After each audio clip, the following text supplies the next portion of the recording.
Good Wednesday morning, everyone, and welcome to Auburndale, Florida, for today's broadcast of Gothic Night Baseball on Gothic Vision. Today, the final game of the 2017 spring trip as NJCU looks to get back in the win column as they take on the Fighting Muskies of Muskingum University out of the Ohio Athletic Conference.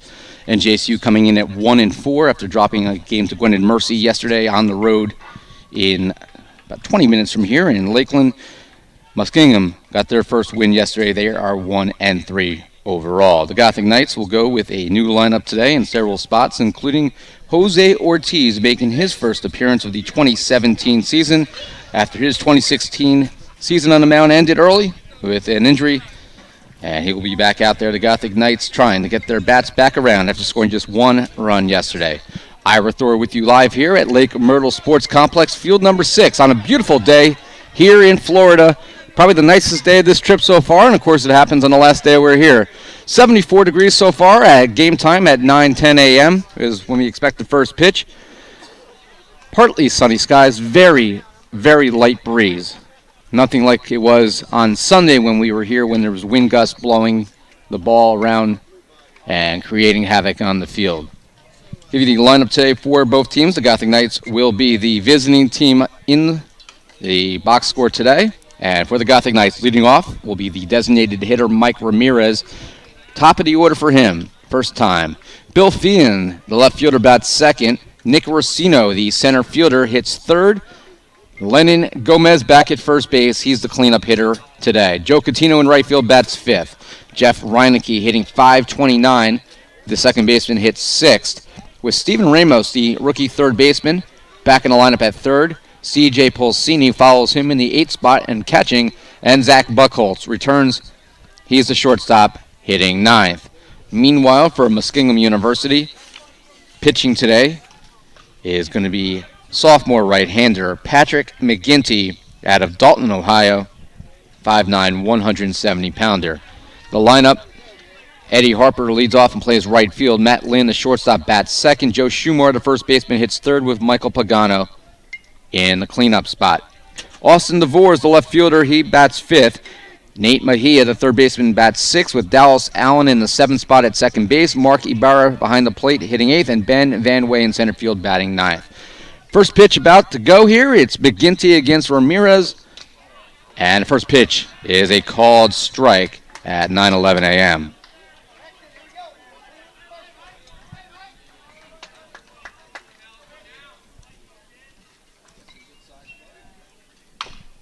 Ramirez chops it on the ground. Foul territory as it's scooped up there by the first baseman for the Fighting Muskies. Joe Schumar will give you the defensive alignment here for the Fighting Muskies. Of course, the battery is McGinty throwing to Ibarra. Joe Schumar at first, Dallas Allen at second, Matt Lynn at short, Nate Mejia at third. The outfield is Austin DeVore, Ben Van Way, and Eddie Harper left to right. That's off the plate, 2-1.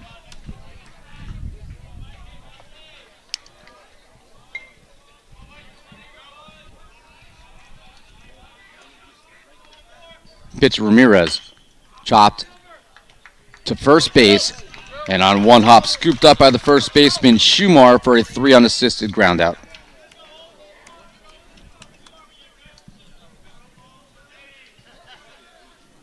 One way, and will bring up the NJAC Rookie of the Week, Bill Feehan, hitting .450 through his first 5 collegiate games.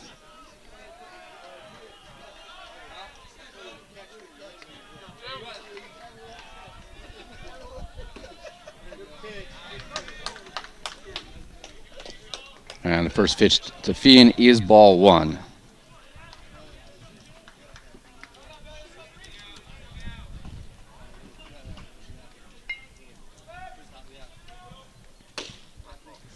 Called strike, 1-1.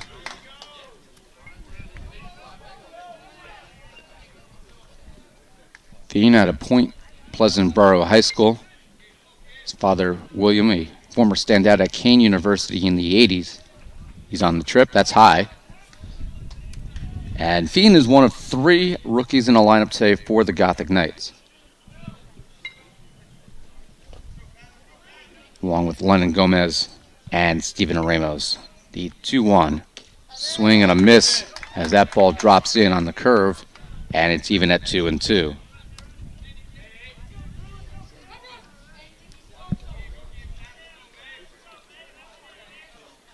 They're saying he struck out.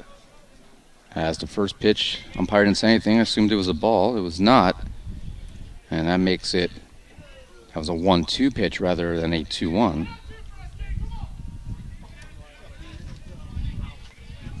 So Fian indeed strikes out, and that's the second out, which brings up Nick Racino, the all-NJAC center fielder. Ground ball to short, scooped up by the shortstop, Matt Lynn. His throw was not in time. Racino with a lot of speed down the first base line, and he beats it out for a 2-out infield single.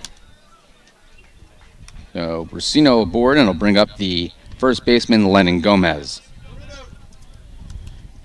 Gomez hitting .429 in the year. He started the year as the designated hitter. Has played first base the last few games. He can also catch. He suffered a broken nose in practice earlier this month. Only reason he's not catching right now, he's still recovering from that. That's in the dirt, blocked well by the catcher Ibarra. So 1-0. 2 outs here, top of the first inning. We play 9. Final game of the 2017 spring trip for the Gothic Knights. We'll be back in action in New Jersey on Friday night at Stevens in a makeup game, weather permitting. Hit in the air to left field. Going back is the left fielder reaching out, and making the catch is DeVore on the run to end the first inning. Gomez gave it a ride. DeVore read it well and was able to track it down. So on the top of the first for the Gothic Knights, no runs, 1 hit, 1 left on. We head to the bottom of inning number 1 here in Auburndale, Florida. Here's the defensive alignment for the Gothic Knights today. Jose Ortiz, as we mentioned, his 2016 season, I should say, ended early with an arm injury. Got a medical hardship waiver, so he reclaims his sophomore eligibility. So Ortiz, his first appearance on the mound today. Ortiz also the closer for the Gothic Knights, but he hasn't pitched yet, and he is a former starter, so this will give him a chance to get out there and get some game action. He will be throwing today to C.J. Pulsini, the senior from Hazlitt behind the plate. Lennon Gomez, who just flew out to left field, plays first base. Jeff Reinecke, the second baseman. Zach Buckholtz, the senior from Colonia, is at short, with Steven Ramos, the freshman from Perth Amboy, playing third. Bill Fian, the NJAC Rookie of the Week, is in left field. Nick Racino, senior center fielder from Teaneck, and Joe Catino, senior, in right field.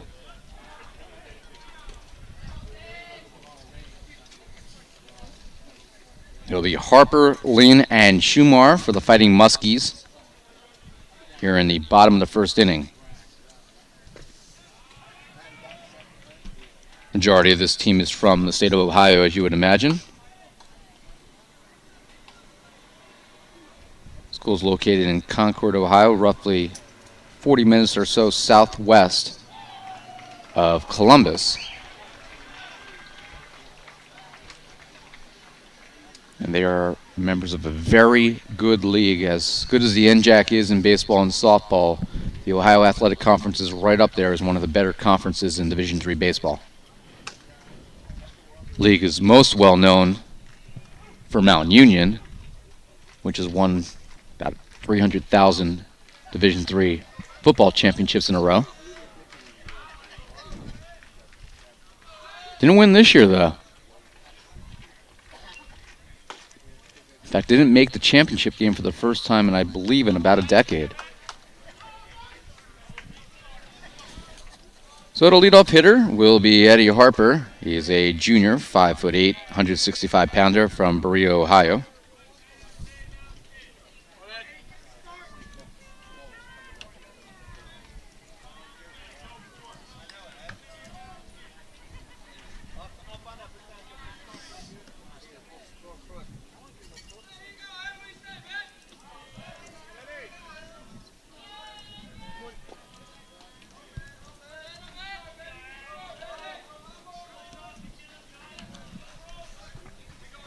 Home plate umpire today is Danny Dugalis.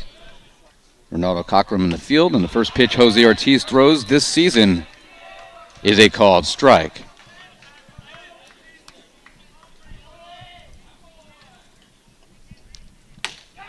Fastball, and a good spot by Ortiz, who, judging by his first two pitches, has healed very well from his season-ending injury.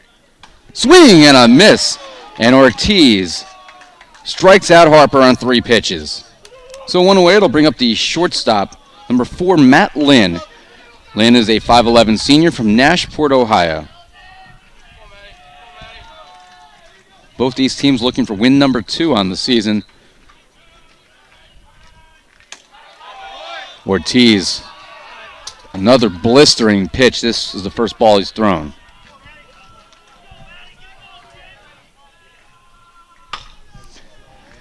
Lined to the shortstop, Buckholtz, route number 2.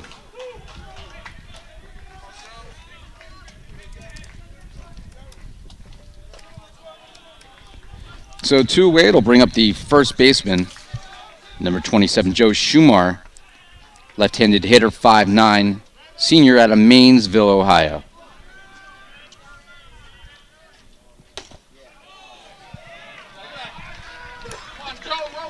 First pitch is ball 1 to the left-handed hitter, Ortiz. That's hit in the air to right field. Going back is Coutinho on the run, reaches out off his glove. And Schumar is in at second base. That will be a double for Schumar. Is not a routine play. Coutinho on the run there. Probably catchable, but not routine at all, so we'll credit Schumar with a double.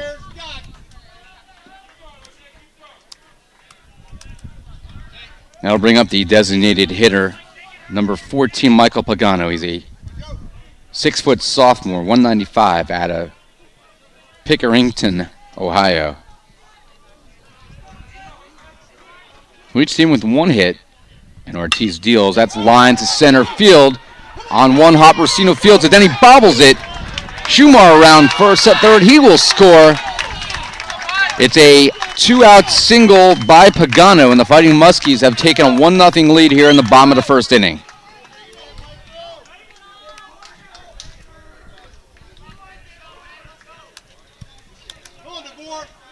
One RBI, the misplay in center not affecting the outcome as Schumar was going around third anyways, being waved home. So that'll bring up the number 5 hitter, the left fielder, number 33, Austin DeVore.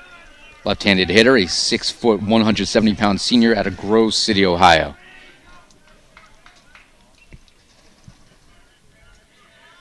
Swing and a miss at a high curve.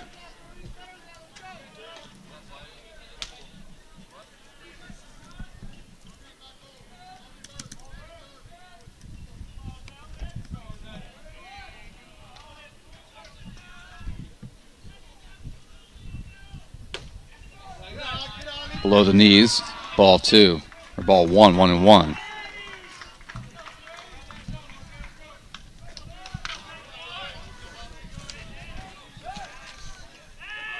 They're back to first in the dirt.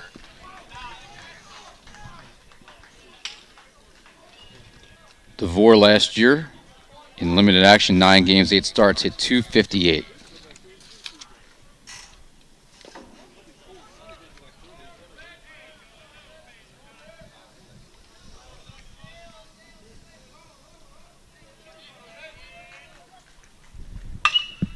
In the air, right center field. Coutinho on the run. So is Racino, and is off the track. One hopping against the wall. Diving the third is a triple by DeVore. Pagano scores, and Muskingum has taken a 2-0 lead. So a long fly ball to deep right center field. And Ortiz now with a runner at third. He was a fly ball away from getting out of this inning if Coutinho was able to track that long fly to right down.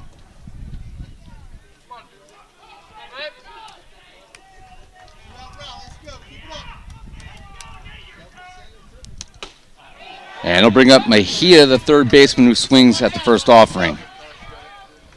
Nate Mejia, a 5'10 sophomore, one of the few players not from Ohio. He's out of Chino, California.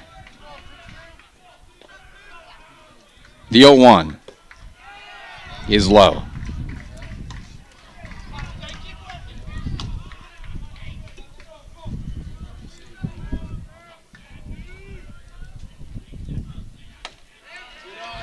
Checking his swing, and it's 2-1.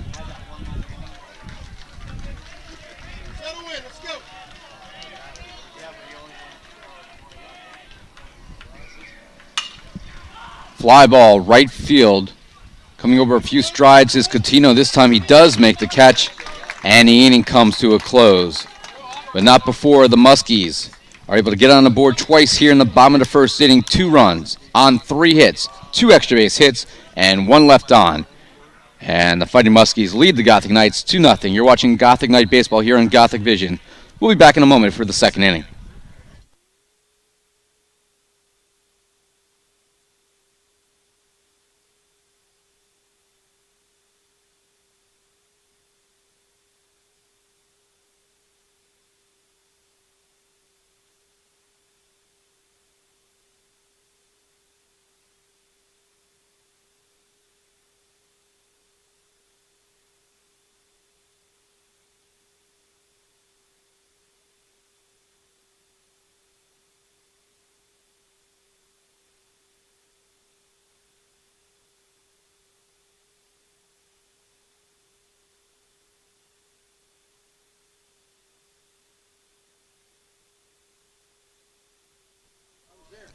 Back here for the top of the second inning, Jose Ortiz, the sophomore right-hander out of Perth Amboy, was 1 out away from getting out of that first inning. Coutinho could not track down the fly ball when he reached up and hit off his glove.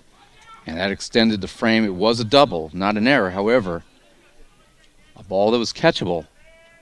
And it allowed the Fighting Muskies to go up now 2-0. Coutinho with a chance to redeem himself a little bit here as he will lead off for the Knights in the top of the second. It'll be Coutinho, Reineke, and Ramos. Coutinho, the right fielder, hitting .357 on the season, and McGinty's first pitch, curve for a called strike.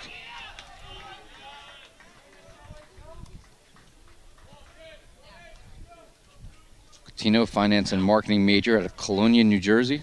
Second member of his family to play for the program. His brother Delio, one of the finest pitchers in program history. Coutinho is sitting on 84 career hits. Swing and a miss.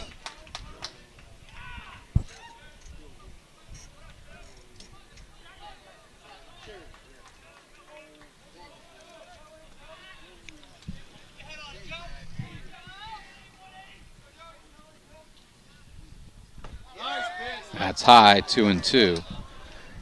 After today's game, which you figure would end probably around noon or 1, depending on what happens in terms of offense. Gothic Knights have a flight tonight back to New Jersey at approximately 9 p.m. And that's lined down the left field line, and it's going to go all the way into the corner. Coutinho around first, on his way to second. The throw by DeVore goes to the cutoff man, and Coutinho standing at second base with a leadoff double. So Coutinho gets the Gothic Knights their second hit as they have work to do, down by 2 runs here in the top of the second inning. And he'll bring up Jeff Reineke, the second-year second baseman for the Gothic Knights, senior out of Middlesex, New Jersey. Left-handed hitter now at .529 through the first 5 games.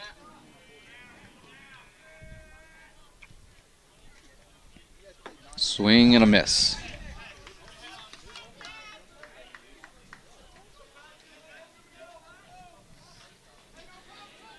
McGinty has made 1 appearance this year. It was in relief, and he lost that game. 1 2/3 innings. He allowed 1 unearned run. Struck out 2, walked 1, giving up 4 hits. So this is his first start of the season.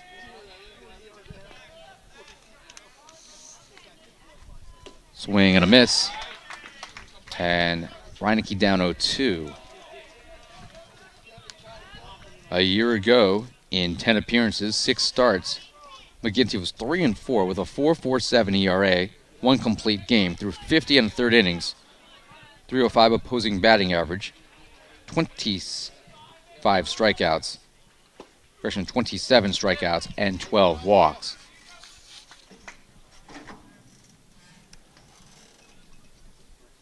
So after that pitch, the catcher, Ibarra, will come out and have a chance to talk with McGinty. Nobody out. Top of the second inning. Ira Thor with you live in Auburndale, Florida, Lake Myrtle Sports Complex. Game 6 and game finale of our 2017 spring trip. Gothic Knights will play a number of non-conference road games before making their home debut, weather permitting, in a little over 10 days. That's fouled off by Reinecke.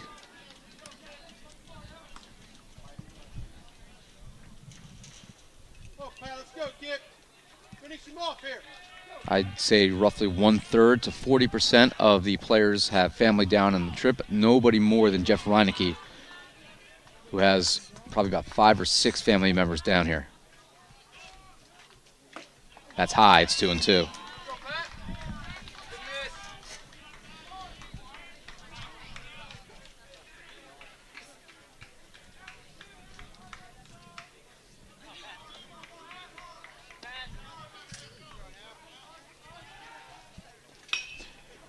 Lazy fly ball left field. Thor right there in shallow left. He makes the catch. That's out number 1. So 1 away. Runner at second. It'll bring up the third baseman, Steven Ramos. Ramos, the number 7 hitter today.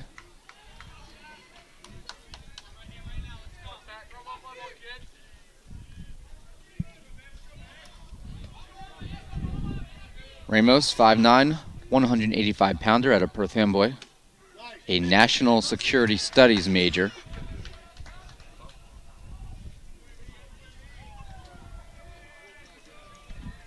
In his first appearance on March 5th, he had 4 RBIs and 3 hits with a double in the wild loss to St. Vincent.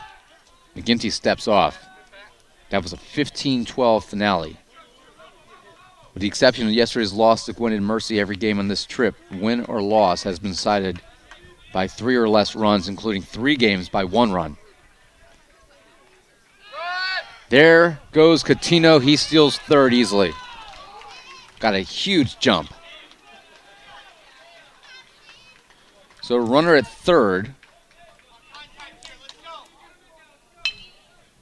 And that means a sac fly or even a wild pitch here would be enough to bring in 1 run, but Ramos swings and misses that one.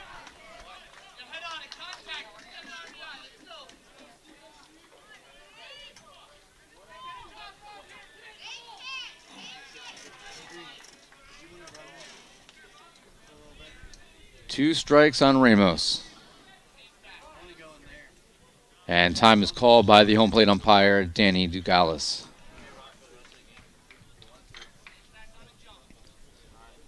What a beautiful day here in Florida. Finest we've had so far on this 5-day trip. Chopped foul behind home plate. And we'll do it again.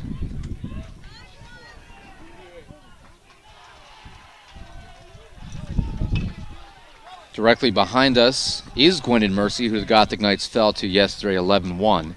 They are playing Wentworth out of Boston. 1 ball, 2 strikes. McGinty deals just high. And the count even at 2-2.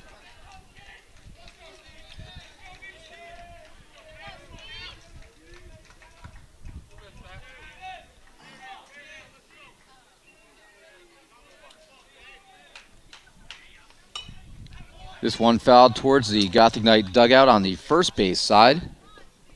NJCU, the visiting team in today's contest. We say hello to Danielle Ortiz, rooting for Jose back in New Jersey. Thanks for watching today's broadcast. And that's lined over the head of the third baseman Mejia. Coutinho scores. Ramos around first. He's on his way to second. The throw is not in time as he beats the throw for an RBI double, and the Gothic Knights have cut the deficit in half. It is 2-1.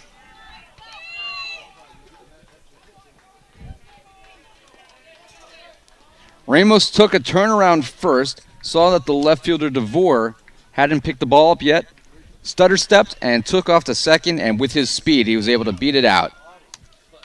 So 1 RBI, and with the tying run at second base, it'll bring up the Gothic Knights senior catcher C.J. Pulsini.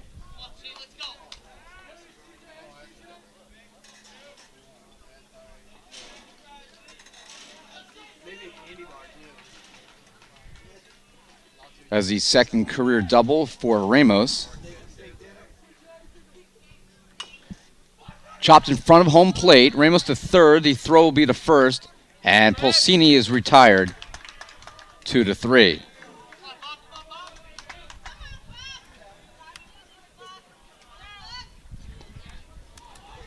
So with 2 away, it'll bring up the senior shortstop, Zach Buchholz.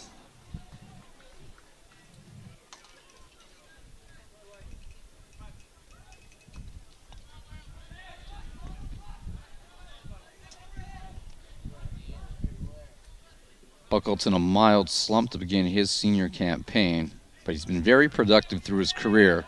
88 career hits. And that's chopped foul towards the Fighting Muskies dugout on the third base side. Buchholz is a .270 career hitter, today playing in game 105.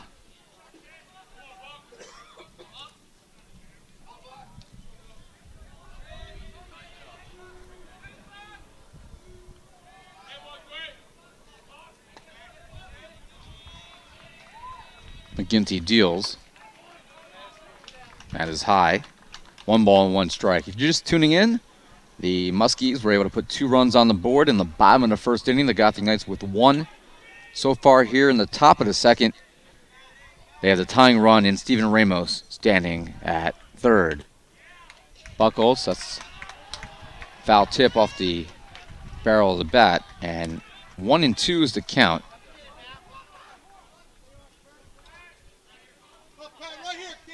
Zach Buchholz, National Security Studies major, 5'11", 205 pounds.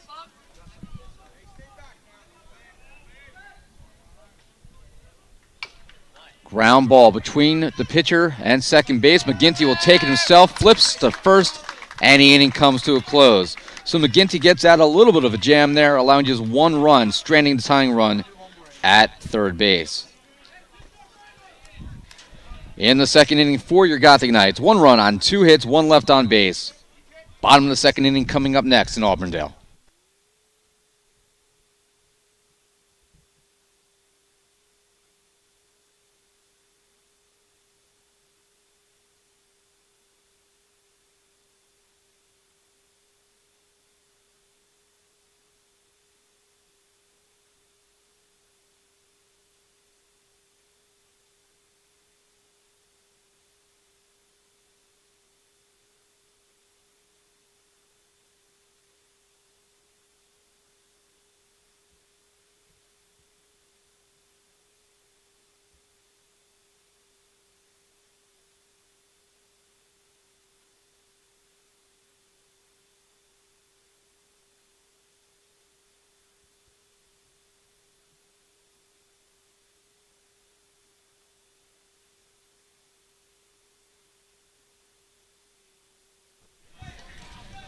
Bottom of the second inning coming up here in Auburndale.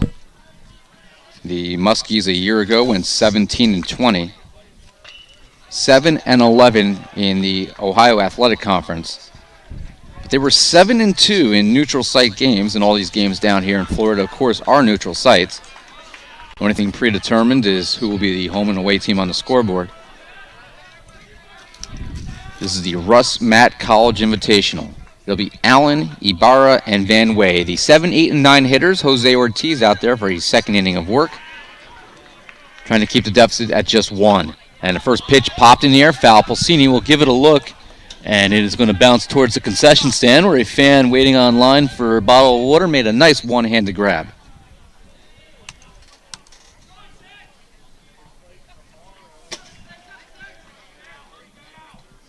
The 0-1. Hit in the air, foul over the third base side bullpen and into what is just an area of brush in one of the few areas of this park that doesn't have some kind of development.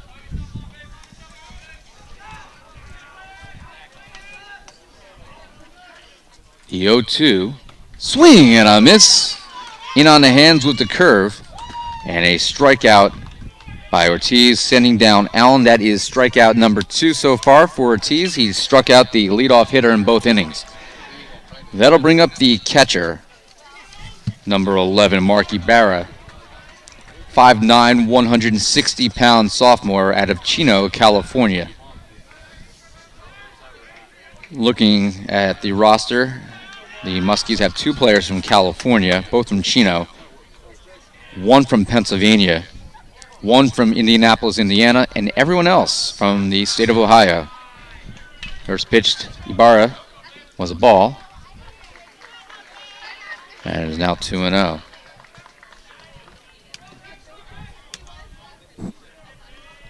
Ortiz deals. That's fouled over our heads. Out of play at 2-1.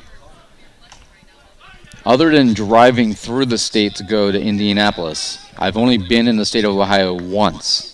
1997. That was my spring break trip as a junior at William Patterson University. Lined over the head of Ramos into left field. Fian dives to knock it down. Otherwise, it would have got past him. And he makes a strong throw to the shortstop, Buchholz. It was a little bit off our view range. I don't think you could see that at home because we have a one-camera setup here with no cameraman today. But Fian laid out, diving towards the left field line. Otherwise, that ball had such zip on it that it likely would have got past him into the corner. So he just kept that at a single, what clearly could have been an extra base hit. So the rookie of the week in the NJAC showing his defense. I'm going to bring up the center fielder, Van Way. That's hit in the air to left field. Fian going back. It's going to be over his head, bouncing on 2 hops against the wall. Ibarra rounding third. He's on his way home. The throw by Buchholz will go to the cutoff man. They won't throw home. It is an RBI double by Ibarra, and the Muskies have taken a 3-1 lead here in the second inning.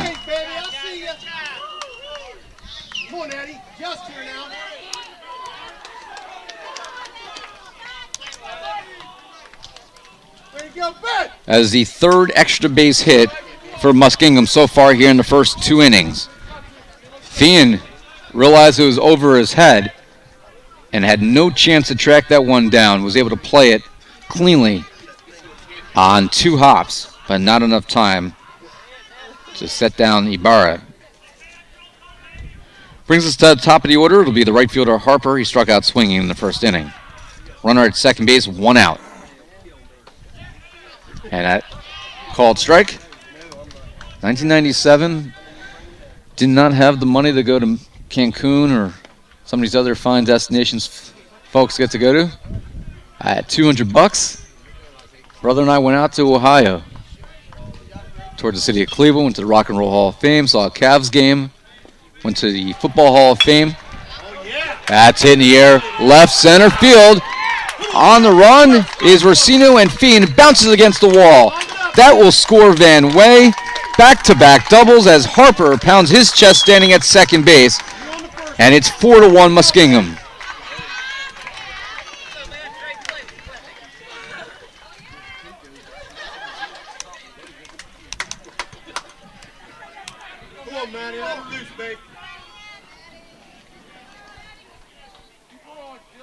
So 2 runs in the first and second innings for Muskingum. And now bring up the shortstop, Lynn, who lined out to short in his first plate appearance.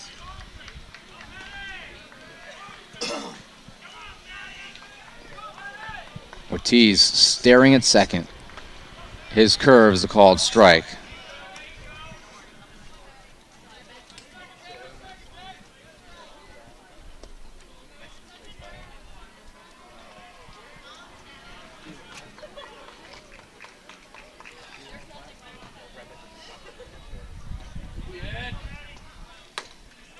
That's a called strike. Battle now. Shorten up battle. Before Ortiz's 2016 season was cut short with an injury, he was having a pretty good year. 1-1, 2 starts and 3 appearances, 3.21 ERA. In 14 innings, he had struck out 9 and had a 188 opposing batting average. Not as successful as a freshman when he was 1-3, but he did have a complete game shutout.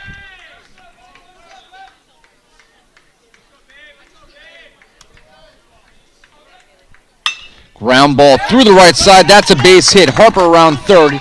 He will come home. The throw by Coutinho's over the head of the catcher Pulsini, and that will allow Lynn, who singled to the right side, to take second base on the throw.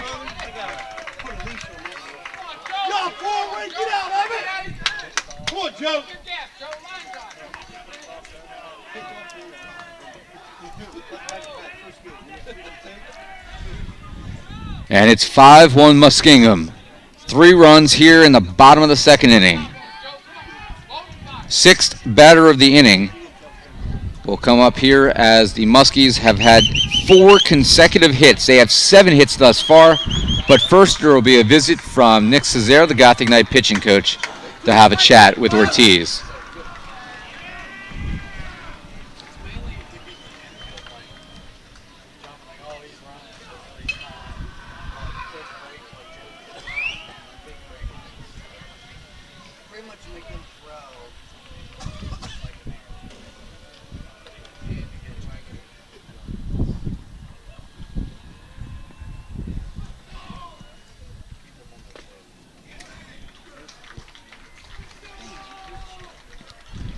Ortiz will remain out there for at least one more batter. Gothic Knights are very capable of making up this offense here. They could score 4 runs fairly easily, but right now they got to get some outs.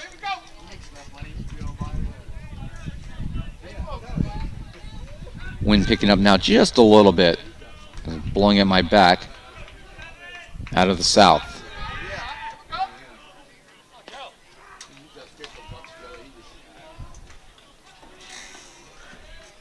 It is straight away south to center field. Great place for a solar farm. So Lynn at second base. Shumar, a 1-ball count, he steps out. 5 runs, 7 hits for the Muskies. 1 run, 3 hits for the Gothic Knights. Throw back to second base. It's a balk on Ortiz. As the first balk of the season for Gothic Knight pitching.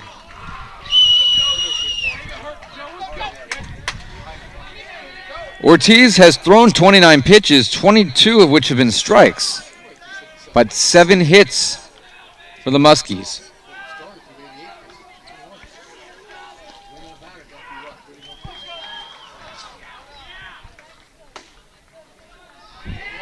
And that's ball 2. It's 2-0. Ortiz, coming off an injury last year, is on a pitch count, as most pitchers are after they're recovering from a season-ending injury. In the air to center field, straight away. Racino is there. He makes the catch, route number 2. Here comes Lynn, and it's 6-1. A sacrifice fly for Shumar.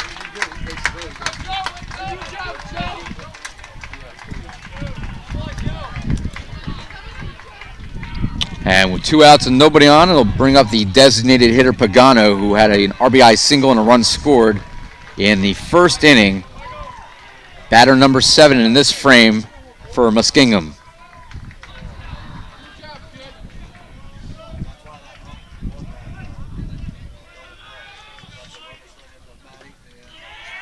That's ball 1 low.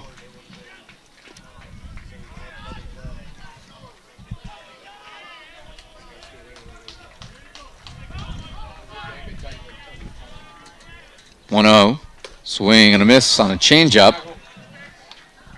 1-1.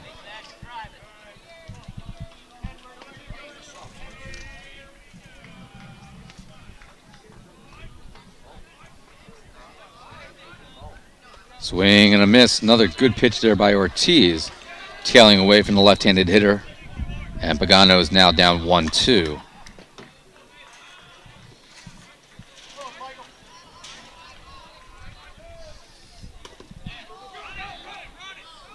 And swings and misses pitch in the dirt. Pulsini will have to complete the play, throws down to first, and the inning comes to a close. So a KS 2-3 if you're scoring at home. And in the second inning for the Fighting Muskies, 4 runs on 4 hits. Nobody left on, but they tack on 4 more, and they lead the Gothic Knights through 2 innings, 6-1. Third inning coming up here in Auburndale.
Third inning here in Auburndale, Florida, 75 degrees now.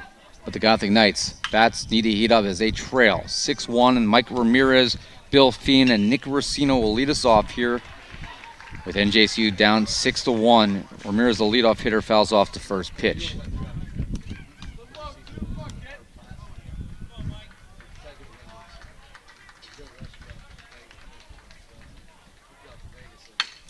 In the air to right field, going back and over the head of the right fielder as Harper will chase that down, and Ramirez into second base with a leadoff double.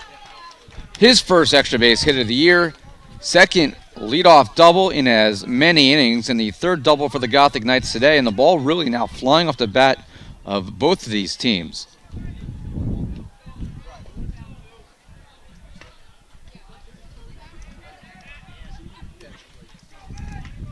Now bring up Bill Fien.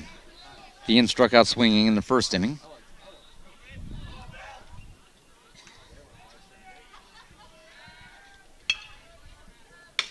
Ground ball through the right side.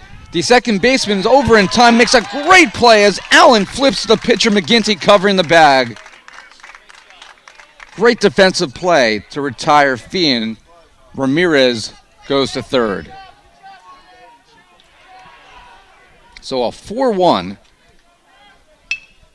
and that with 1 out will bring up the center fielder Nick Rossino, who singled in the first.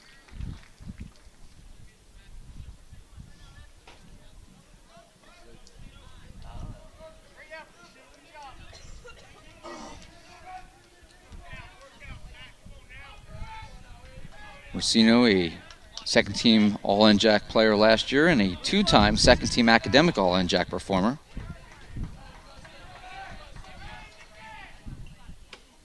Will be an academic All-American nominee later this year.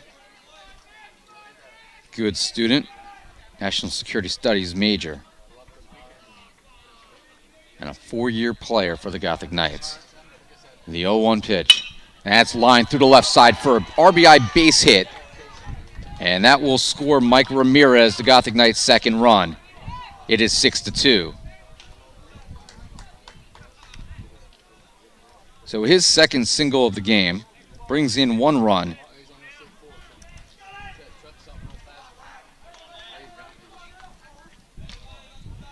For Mike Ramirez, that is his 120th career hit as he continues to climb up the list. And that brings up the first baseman, Lenin Gomez, who flew out to deep left field.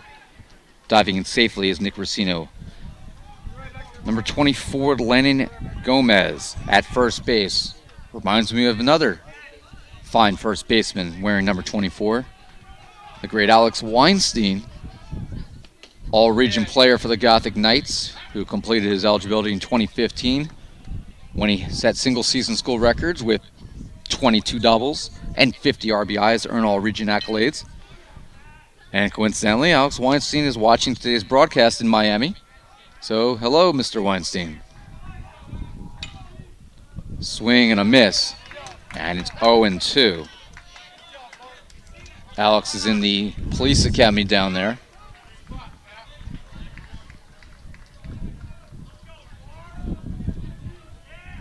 For some reason, it sounds like the plot of a comedy with Eddie Murphy. There goes Racino. It's going to be a pickoff here. Throw is not in time, and Racino on the lob from the first baseman, Shumar, it's late, and he's able to beat it in, and that's a stolen base for Racino.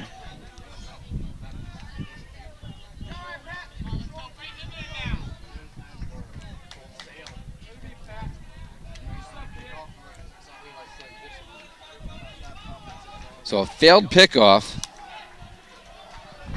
and he's able to steal second base.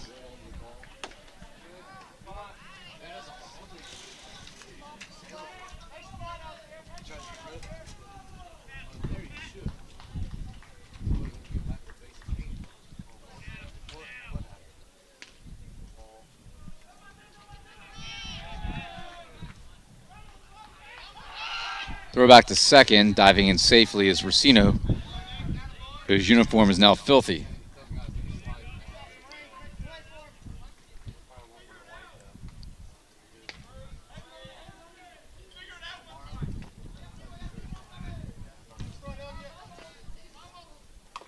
Fouled off the handle and remains 1-2. Ginty has now thrown 43 pitches, 32 of them for strikes. Very good percentage.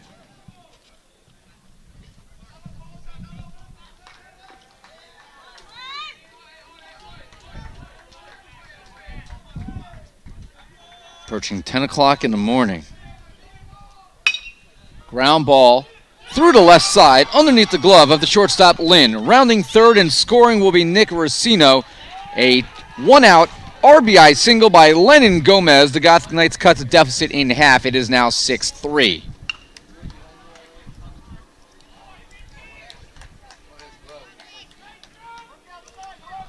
The shortstop, Lynn, reached down, nearly had a play on it, but it snuck just underneath his glove and into left center. That'll bring up Joe Catino, who doubled and later scored the first run in the second inning.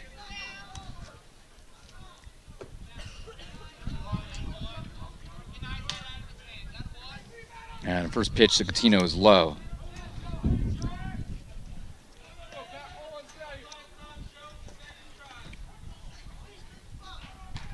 One ball, no strikes. Gomez, short lead off first. That's a called strike in the inside corner.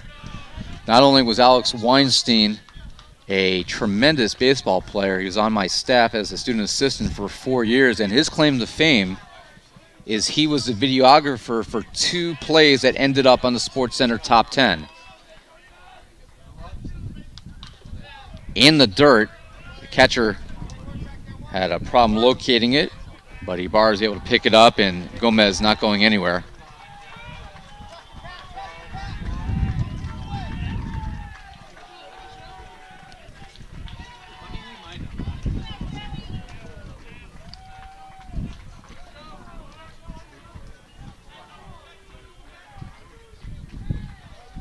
And that's lined through the left side. Another base hit for Joe Catino. He's 2 for 2. Gomez goes to second. 1 out. The Gothic Knights have 2 men on. And the tying run comes to the plate in Jeff Reineke.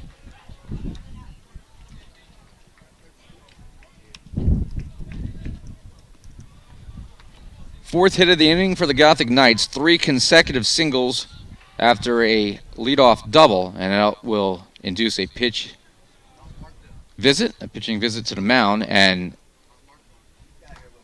each team now with 7 hits, although Muskingum up by 3 in the runs column.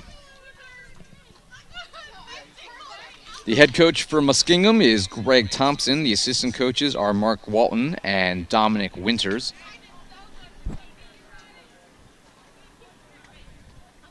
For the Gothic Knights, Nick Cesare, of course, in his 6th year as the pitching coach for 6th-year head coach Jerry Smith. Raj Subramanian, who had to leave yesterday in his 6th year as an assistant coach, and the hitting coach this year for the Gothic Knights in his 1st year is Andrew Otterberg. Ground ball off the glove of the sliding first baseman. Gomez will stop at 3rd.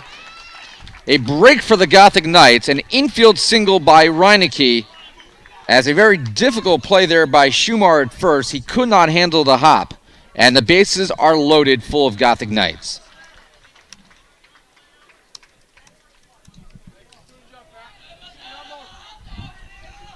Schumar tried to reach out and grab that one, hit off the heel of the glove and into foul territory. So that brings up Steven Ramos, who doubled and drove in a run in the 2nd inning. And he grounds that one slowly to second base, bobbled by the shortstop Lynn, and everyone is safe. Gomez scores, and it's 6-4.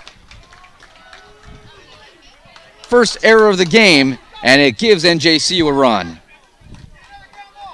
Gomez would have scored anyway, but it allows the bases to remain loaded. And an RBI for Ramos as he reaches on the error. Could have actually potentially have been a double play. I don't think it was hit hard enough, but there was always that potential.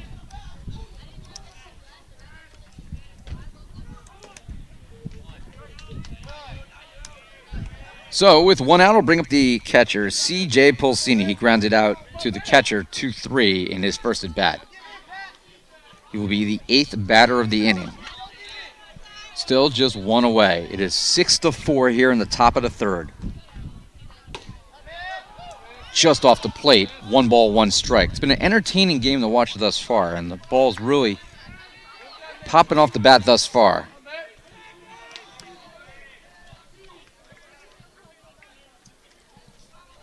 McGinty deals, and a curve drops in. I thought it was below the knees. Pulsini kind of frustrated it was called a strike. But regardless, it's 1-2. With Zach Buchholz on deck, if Pulsini's able to reach or at least extend the inning. Muskingum would love a double play right here. Called strike 3 looking on the outside corner. He argues his case to Danny Dugalis. I thought the second strike was low, but regardless, Pulsini is out looking. So Pulsini is 2nd out. I'll bring up the shortstop, Zach Buchholz, who grounded out to the pitcher in the 2nd inning. Base hit could potentially tie this game. Low, blocked by Ibarra.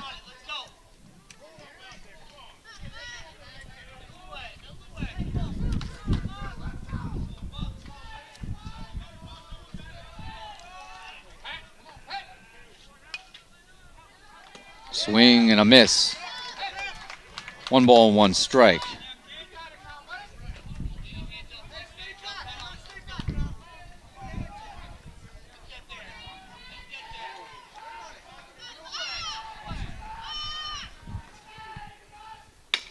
And lined over the head of the second baseman into right center field. It's going to roll away to the wall. Scoring is Catino. Reinecke behind him. Ramos is held at 3rd. It is a 2-out double and 2 runs knocked in for Zach Buchholz. And the Gothic Knights have knotted the game at 6 runs apiece. So a double to the right center field gap brings in 2. Ramos stops at 3rd. Both of these runs are unearned after the error at shortstop. But we are tied. And 2 runners still in scoring position. Mike Ramirez bats for the 2nd time in this inning. He doubled to lead off the frame and later scored. 2nd double of the inning for the Gothic Knights. And 4th of the game. They've had 2 doubles in each of the last 2 innings. Muskingum already has 4 extra base hits themselves with 3 doubles and a triple. After a first pitch ball, Ramirez. That is ball 2. Ramirez, also a starting pitcher who threw really well in defeat against Ursinus, a 4-3 decision on Monday morning. Junior from Old Bridge, New Jersey, out of St. Joseph Metuchen High School. Ground ball, second base, fielded by Allen, throwing on to first, and the inning comes to a close as Ramirez grounds out 4-3, stranding the go-ahead runs in scoring position. However, the Gothic Knights rally all the way back to tie the game here in the top of the third on 5 runs with 6 hits, 1 error and 2 left on base. We played 2.5 here in Auburndale, 6-6 going to the bottom of the third.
Back here in Auburndale, bottom of the third inning, and new pitcher for NJCU will be junior left-hander Tyler Folger. Folger will make his second appearance for the Gothic Knights, a transfer.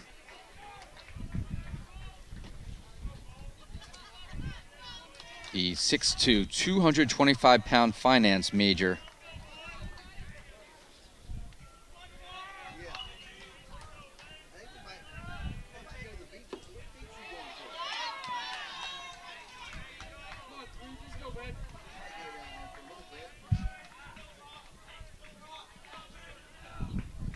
He made the appearance against Beloit, the loser in that game. Faces the left fielder Thor, now a 1-1 count. And ground ball to Reineke, plays it on one hop, throws on to Gomez for out number 1.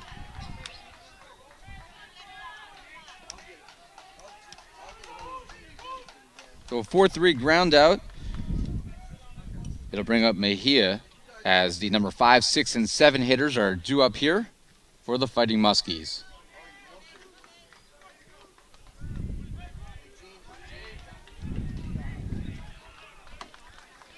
And the left-hander Folger deals first pitch, ball 1. Folger, again 6'2", 225, a left-hander from Toms River, New Jersey, and Toms River South High School. And that hit the batter. I think caught him on the knee as Mejia takes first base with 1 out. So that'll bring up the second baseman, Allen, who struck out swinging to lead off the second inning. Pretty good crowd on hand on what has turned out to be a beautiful day here. We are on field number 6 at the Lake Myrtle Sports Complex. There are 8 baseball fields here. Ground ball to Ramos, could be 2. On to Reineke at second for 1. On to first, not in time.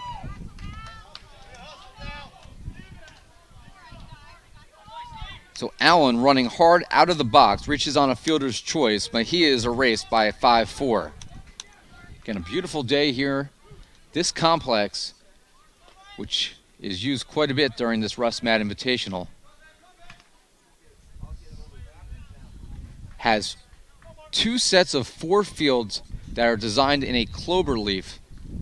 So there's a lot of soccer fields on the other side of the complex. But the baseball field here, you can see out in center field, kind of backs up to open space.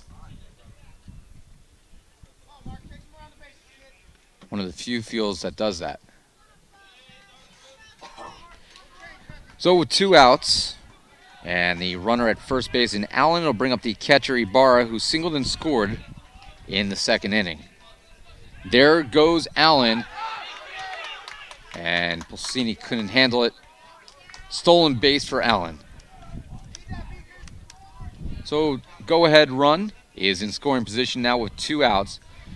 6 runs, 9 hits, no errors for the Gothic Knights. 6 runs, 7 hits, 1 error for Muskingum. Folger steps off. The entire Muskingum softball team is sitting right behind us in the sun, working on their tans on an off day for that program.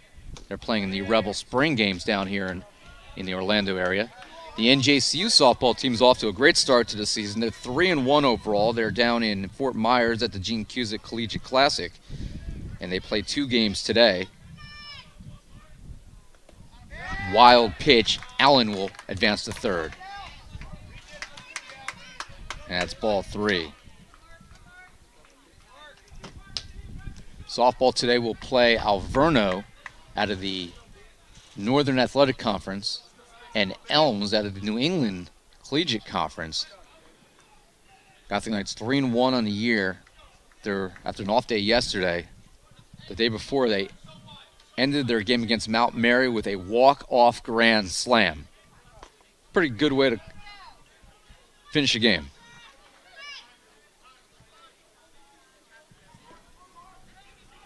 It's actually one of 2 home runs in that game. That was by Naomi Alacio. Brittany Polk has had a 3-run homer. That's line to left field. Coming in, and on one knee, Bill Feehan makes the grab to end the frame. So a sharply hit line drive to left field. Ibarra flies out, and the inning comes to a close. No runs, no hits, 1 left on. We played 3 innings here. In Auburndale, we are knotted at 6 runs apiece.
Well, Alex Weinstein, who we were talking about earlier, just texted me that the New York Giants have signed Brandon Marshall.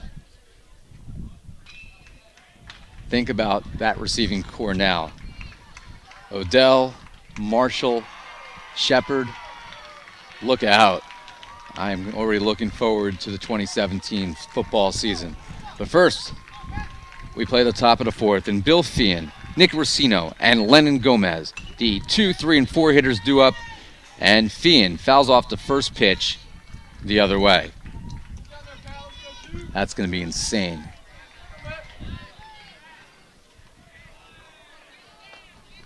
They no longer will be able to double team Odell.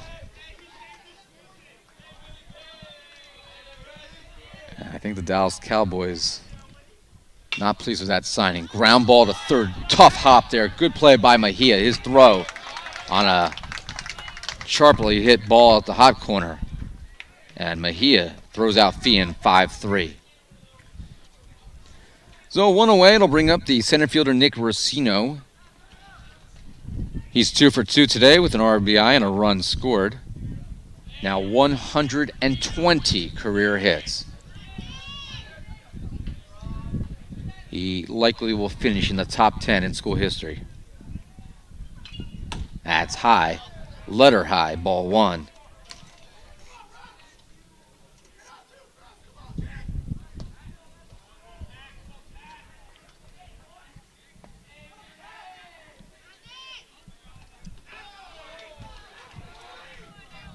That was handled by the catcher Ibarra. That's 2-0 to Racino.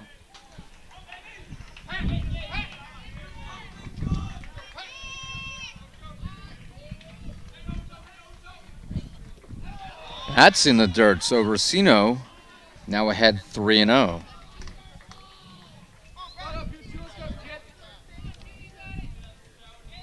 $76 right now. Slight wind out of the south. Hot tie for ball 4. So Nick Racino works out a 4-pitch walk with 1 out here in the 4th. And that will bring up Lennon Gomez, who had an RBI single in his last at-bat in the 3rd, when the Gothic Knights batted around and put up 5 runs when 10 men came to the plate.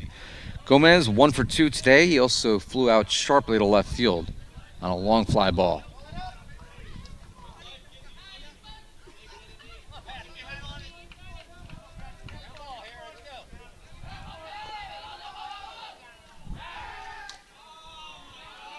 Racino checked at first, stays clean this time, goes in standing.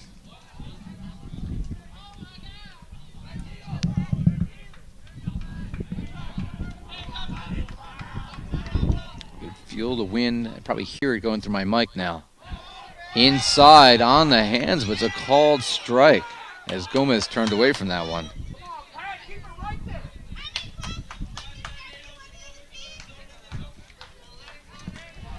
Crowd roughly about 80 or so right now. Slowly picking up.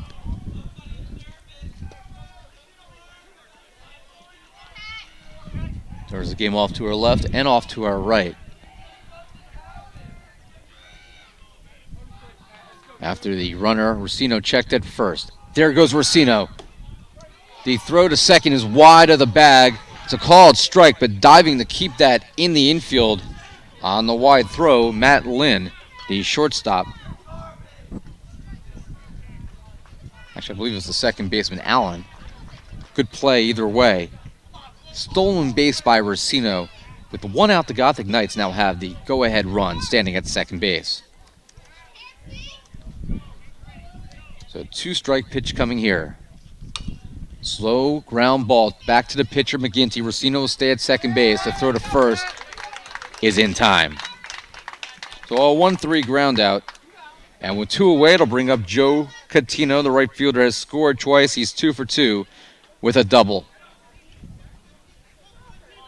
Catino's average now up to .438 on the season. Didn't play the first game this year, but it's been a steady part of this lineup for now 3.5 years, becoming a starter towards the tail end of his freshman campaign. Got to play with his brother Delio for 2 years. Before Delio, again, one of the top left-handed pitchers NJCU's ever had, completed his eligibility. And home plate umpire here, Danny Dugalis, calls time.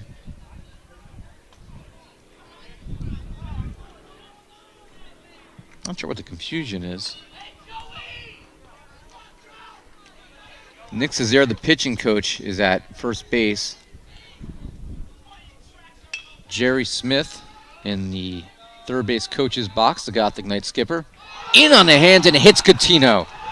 Hit him on the left forearm, and the bases are now have 2 Gothic Knights on with Catino and Racino, and fine hitting Jeff Reineke coming up.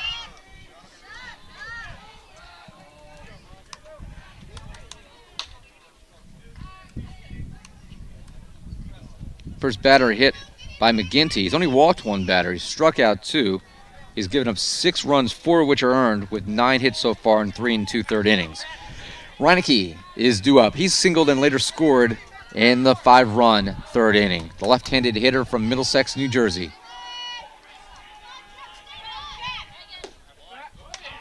And a called strike.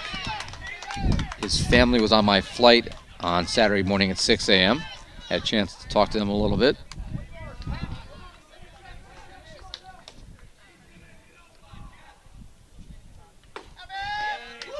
That's called strike as well. It's 0-2. His stepfather, Ralph, is at every game. Huge supporter of Jeff. And he always comes over to the booth to say hello. And that's lined down the left field line, and that's a base hit. Rossino around third. He will score. Going into third base is Catino, and Reineke is at second base with an RBI double as the Gothic Knights have moved in front 7-6. They trailed 2-0. They trailed 6-1, but now with 6 runs in their last 2 innings, and maybe more to come, they lead by 1. So a double down the left field line brings home Rossino. Now 2 runners in scoring position, and due up will be Ramos, who's got 2 RBIs. He had an RBI double. He also reached on an error that did not get a run and would have regardless. And he's way out in front of the first pitch.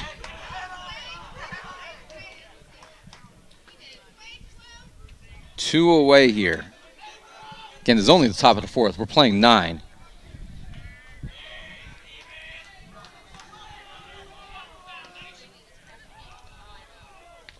Swing and a miss. Nice. Slider there looked like from McGinty. And he is 1 strike away from getting out of this inning. Gothic Knights all standing in the dugout. That's in the dirt. Kept in front of him. Marky Bauer does a nice job there preventing that ball from going to the backstop. Next count 1-2.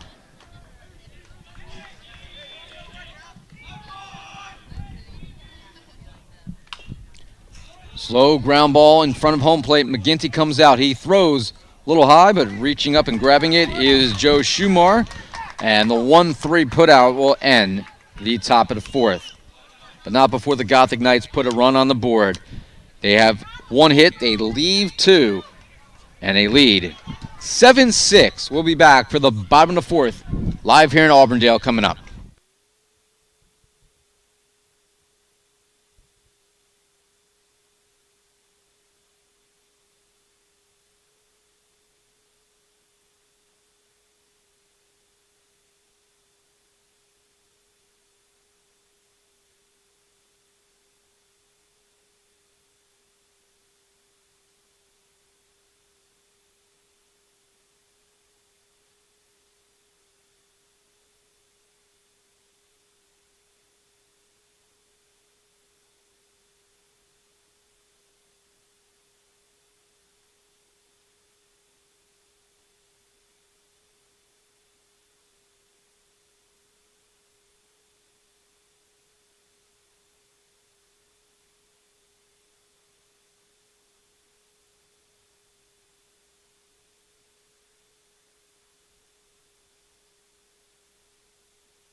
Fourth inning, and the first pitch thrown by Folger is a hit batter as he hits the center fielder Van Way, and the tying run is aboard. It was the 9, 1, and 2 hitters due up, Van Way, Harper, and Lynn. The Gothic Knights now leading 7-6. That pitch by Folger was in on the hands. So, with a runner on, it'll bring up Harper. And a throw down to first, Van Way dives back in safely. Harper in today's game is 1 for 2. He had an RBI double in the second inning. He struck out in the first.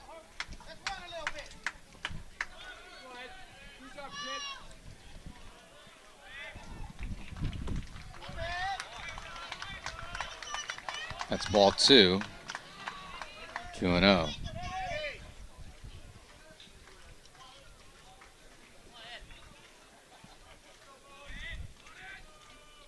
That's high by Folger.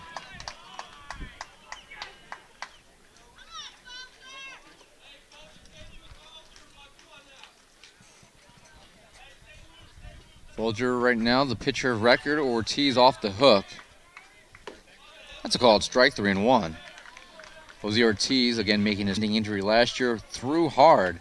You could definitely tell he's got his velocity back. Left-hander throws to first, and diving in safely, Van Way.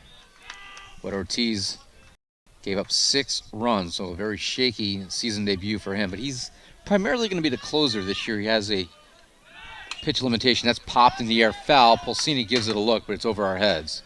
And Van Way, who took off to second, goes back.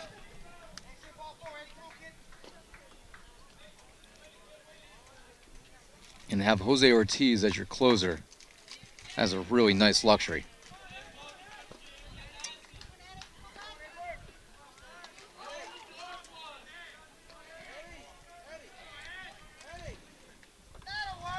Ball 4 goes all the way to the backstop. Pulsini can't find the ball, and Van Way, I'm just saying it hit the batter. It hit the batter, so it's actually not ball 4, it hit him.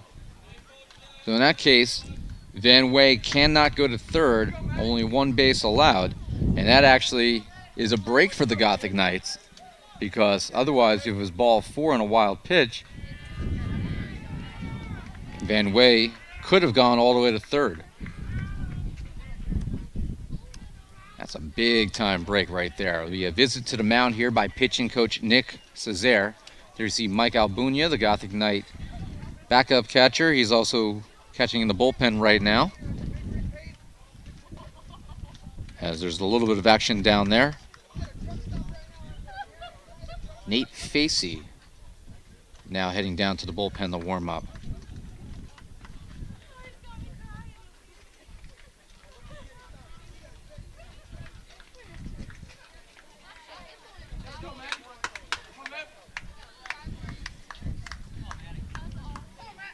Tying run standing at second base. Bottom of the 4th inning here in Auburndale, Florida. We are due west of Orlando.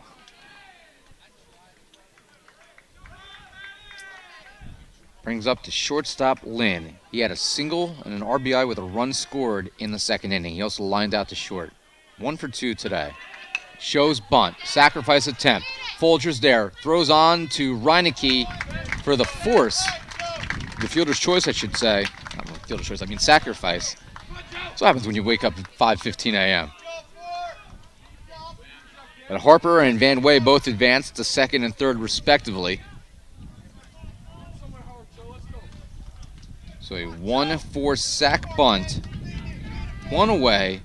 And Schumar up with 2 runners in scoring position. The left-handed hitting first baseman has doubled and has a sac fly.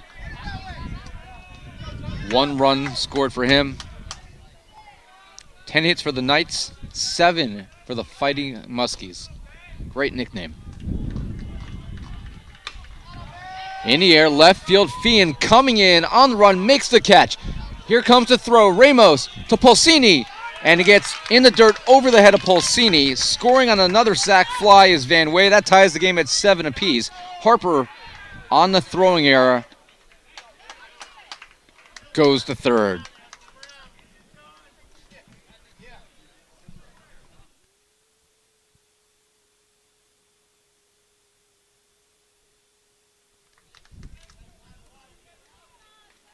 So an F7 sac fly and an RBI. Harper advances on an E5 throwing error, and Van Way scores. We are tied at 7. Second sac fly by Schumar. Driving in runs. And now with 2 away, Pagano, the DH, takes ball 1 with the go-ahead run now for the Muskies standing at third base. Popped in the air. Foul over our heads. And it lands about 20 feet behind us, right where the Muskingum softball team is sunning themselves. Good day for that. Folger wanted that one. It's ball 2. It's 2-1.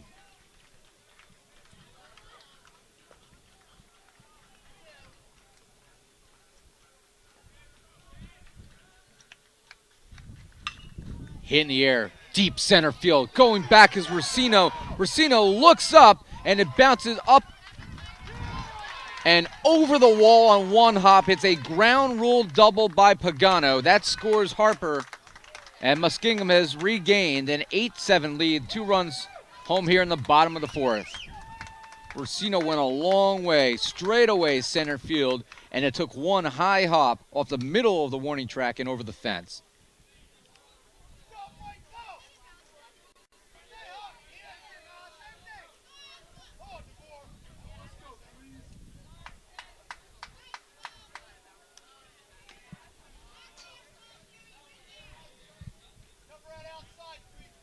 As the 8th hit for Muskingum, they now lead 8-7. This has the feel of a seesaw battle.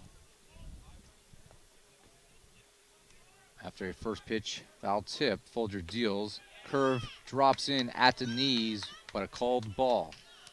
So we are even at 1-1. The error at third obviously not impact that run. It would have scored regardless. So everything is earned. Ground ball.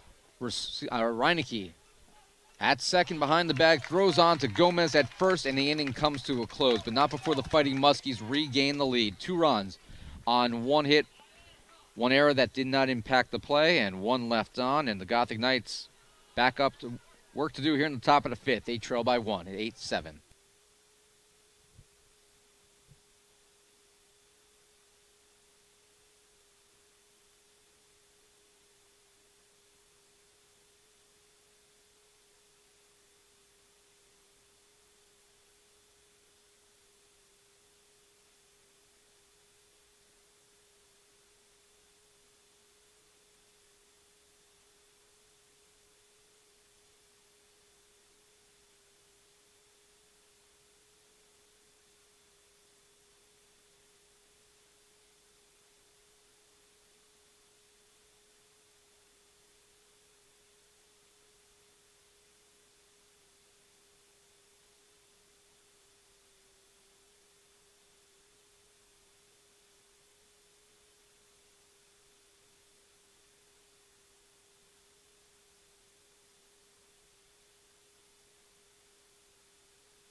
Top of inning number 5 here in Auburndale, Florida. Ira Thor with you on Gothic Vision. New Jersey City, Muskingum University, and Jack against the Ohio Athletic Conference in the final game of the 2017 spring trip for NJCU. Each team seeking win number 2.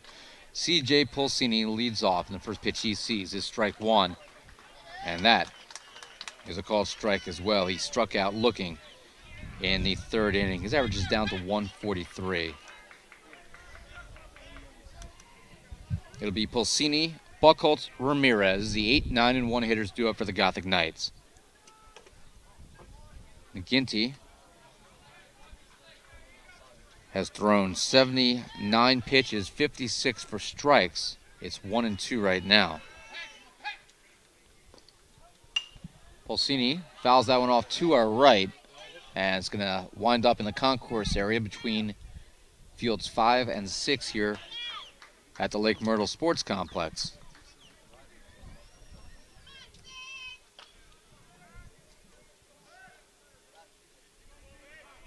Pulsini from Hazlet, New Jersey. He's actually born in Georgia. Accounting and National Security Studies double major. And it's a ground ball. And on one knee, knocking it down. Mejia gloved it. But Pulsini reaches on an error at first.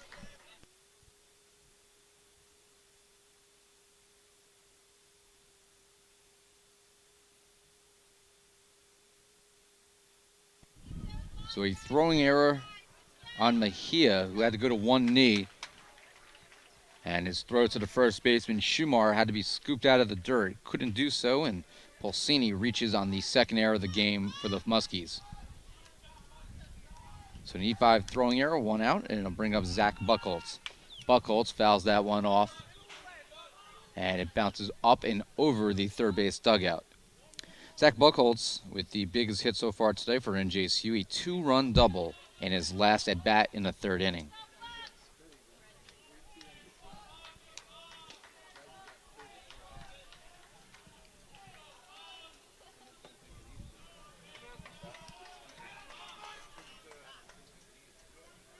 Buchholz, who last fall of 2015 did a exchange program at the University of Alabama.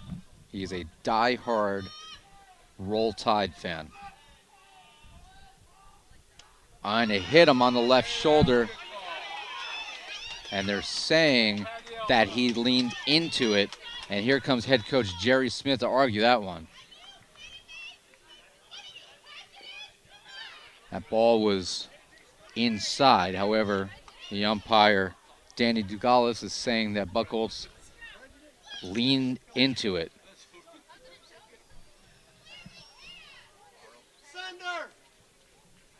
And we'll wait to see what the outcome of this one is. Buchholz, when he was at Alabama, I'm friends with folks at Auburn, and I was able to reach out to my friends there, and Zach worked the Iron Bowl last year, actually did the quotes for the Alabama team, which had to be a big thrill for him. He's worked on my staff for 4 years, and when somebody does a great job for 4 years, that's a phone call you gladly make. And he had a great experience. I'm very happy he did. So, be a 2-1 pitch, fouled back, it's going to roll towards us. And it's 2-2. Mike Ramirez, the on-deck batter for the Gothic Knights, retrieves that foul ball.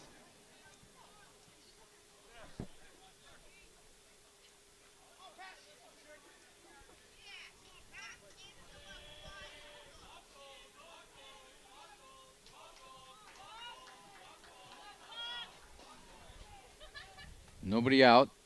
That one's in the dirt. It's 3-2 to Buck. Number 9 hitter in the lineup today. He started the year at the top of the lineup. Versatile player, can really bat anywhere.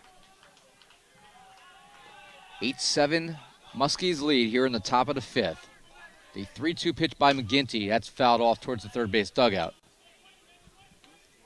And he stays alive.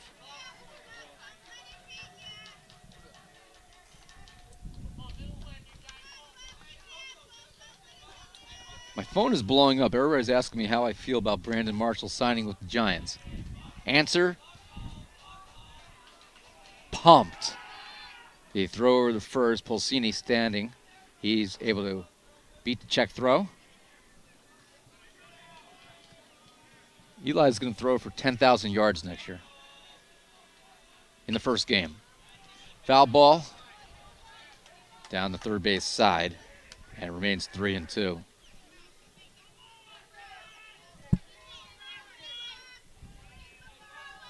Seven runs, 10 hits for the Gothic Knights. They've committed one error. Muskingum, 8 runs, 8 hits, 2 errors, including one here that allowed C.J. Pulsini to reach. Another 3-2 pitch by McGinty. Ground ball to short. Could be 2. The flip onto second, onto first is wide of the bag. So Lynn is able to flip it to Allen. But Buchholz is safe. No error, of course, on a double play. So a fielder's choice and a 6-4 Pulsini retired. So one away, and it'll bring up the designated hitter Ramirez.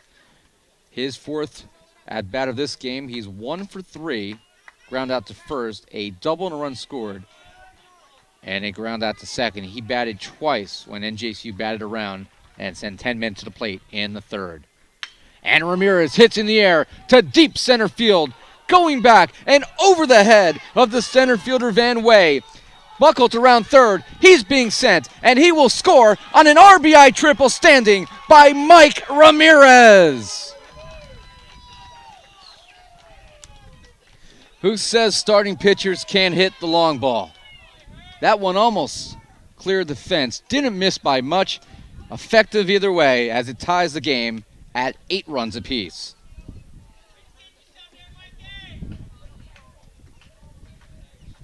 Ramirez, a 3-year starting pitcher for the Gothic Knights, has proven he can hit, and on his off days when he's not throwing bullpen sessions is definitely a potential DH all year long. There's a couple guys on the team who are probably going to fill that role. Let's see, Steven Ramos. Buchholz can do that. If Legato's playing short, Lennon Gomez, the first baseman. Dan Berardi, obviously, when he's not playing first. But Mike Ramirez here just drives that one over the head of Van Way. Deepest part of the park. And NJCU has tied it at 8-8. That'll be it for McGinty. There'll be a new pitcher here for the Fighting Muskies. We'll tell you about him when we come back in just a moment.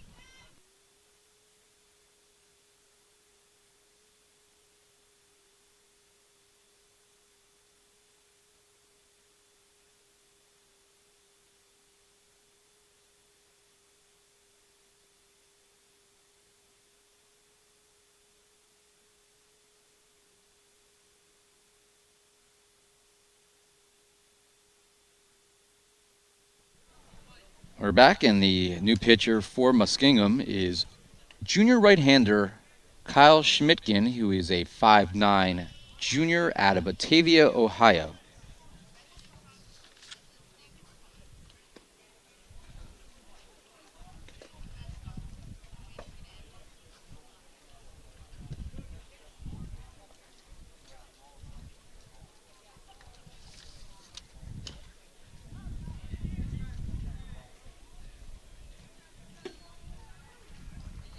This will be the second appearance of the year for Kyle Schmidtgen. He's thrown 1 inning in relief, allowed 1 hit. He faced 3 batters, struck out 2 of them.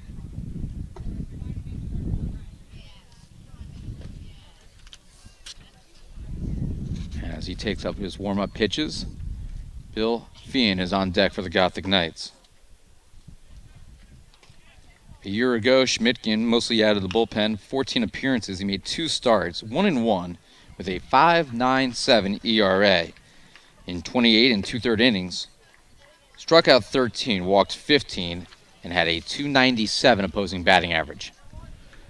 So a very happy Mike Ramirez will go back to third base, where he represents the go-ahead run in a seesaw battle here in Auburndale, Florida. Heck of a spring game between these two teams from 2 powerhouse conferences. Bill Feehan, the NJAC Rookie of the Week, 0 for 3 today, however, hitting .391 now on the season. That is high, chin high.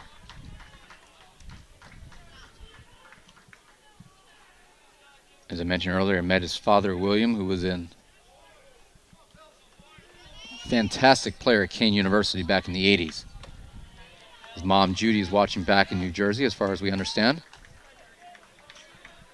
And Bill's going to have a very special career here in Jersey City. I think his mom is actually a Jersey City native, if I understand correctly. And that's ball 3 to Feehan.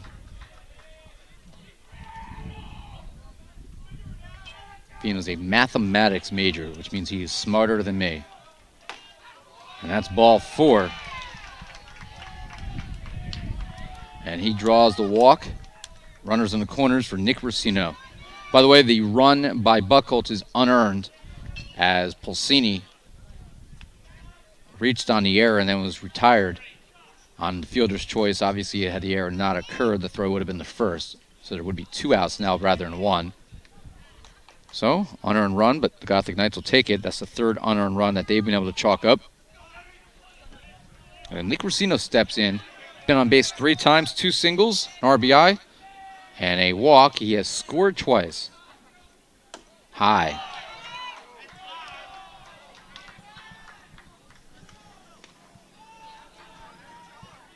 Eight here, top of the 5th.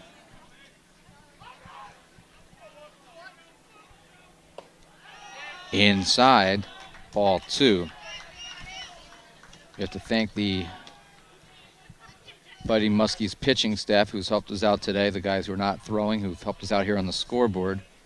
Brandon Bush did the scoreboard for us to start the game, the senior left-hander, and we appreciate that very much, because I can't do 5 things at once. Curve drops in, 2-1.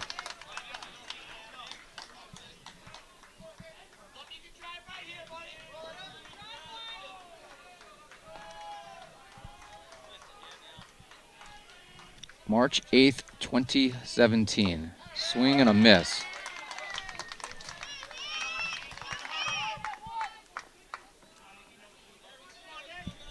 One month from today, April 8th, I will be sitting in Madison Square Garden watching Bon Jovi for the final show of his U.S. tour. Looking forward to that. Swing and a miss, and Racino for the first time today goes down. He strikes out swinging. 2 away now for the first baseman, Lennon Gomez. Gomez stays 1 for 3 with an RBI and a run scored. I think it'll be the 5th time I've seen Bon Jovi live. I think all have been in the last 10 years. Never seen the great band from New Jersey live. We recommend you do. The Fian is checked at first. The throw by Schmidtgen is wide of the bag, and on the throwing error by the pitcher, Ramirez trots home with the go-ahead run. The second of the inning for the Gothic Knights. They entered the frame, leading, trailing 8-7. They now lead 9-8. The 4th lead change in this wild contest.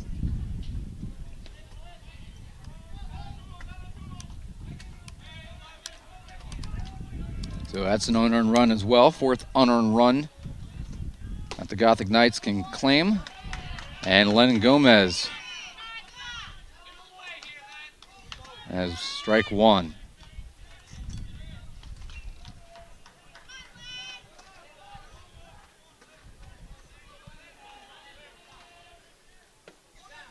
That's a called strike. The reason I can see Bon Jovi on April 8th, it's the only Saturday the Gothic Knights baseball and softball teams do not have a home game on the schedule. So as soon as I saw that date open up, boom, Ticketmaster, baby. Actually, I think it's probably Live Nation, but you get the point. The 0-2. Swing and a miss, and Gomez strikes out swinging. Back-to-back strikeouts in relief here by Schmidtgen. However, a costly throwing error at first base allows Mike Ramirez to score with a go-ahead run after he drove in the tying run with a long straightaway triple to center field.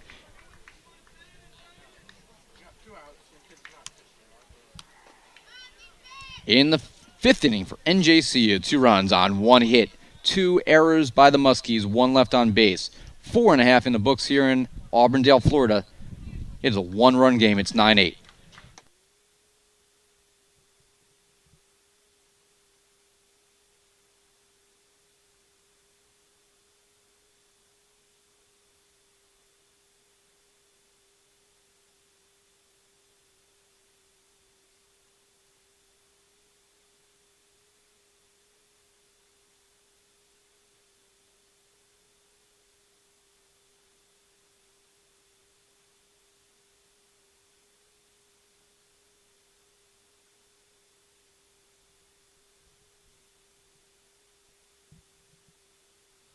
Back here for the bottom of the 5th.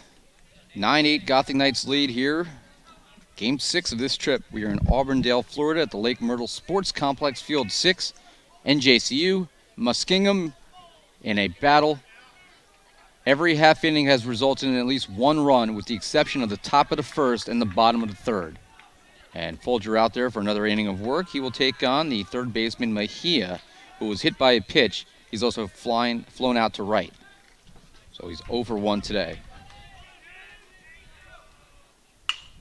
And that's hit in the air. Center field, Nick Rossino slides over, reaches up, and makes the catch. One away. That'll bring up the second baseman, Allen. Dallas Allen. That's a fun name to say. 0 for 2 today. He struck out swinging, and he reached on the fielder's choice.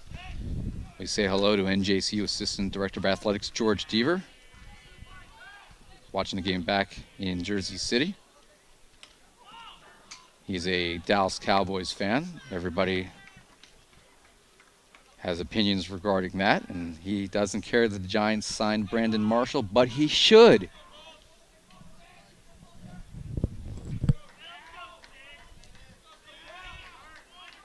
The 1-0 pitch, called strike.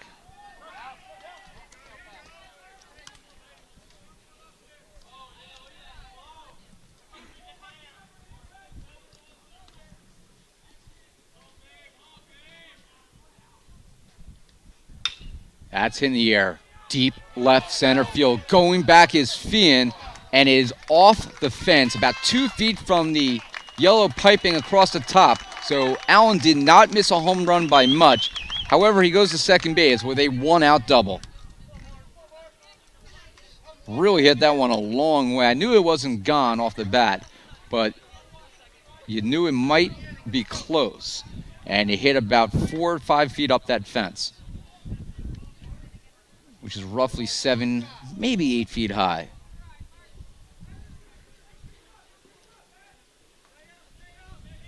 That's the 5th double and the 6th extra base hit today for the Fighting Muskies, and the tying runs at second base.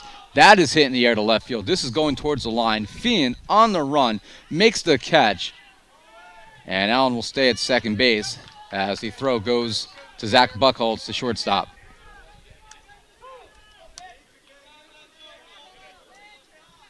So a fly out down the left field line.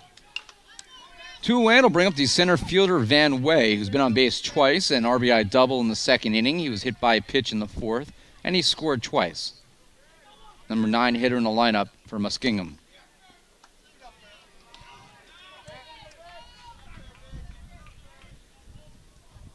Muskies are 1-3. The Knights are 1-4. Both records are misleading.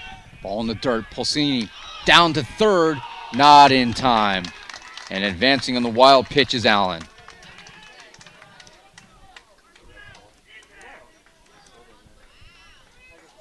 So Allen with alert, base running. The second he saw that ball was in the dirt, he took off. And the throw by Pulsini wasn't in time as Allen showed his speed there. Folger deals. That's ball 3. It's 3-0. Allen, the tying run, now 90 feet away.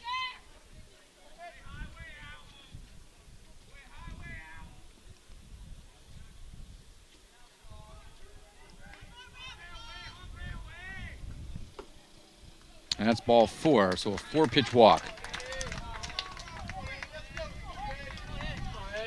So Van Way on for the 3rd time. It'll bring us to the top of the order to Harper, the right fielder. Harper today has reached twice. He struck out swinging, doubled, and drove in a run in the 2nd, and he was hit by a pitch. He also has scored 2 runs.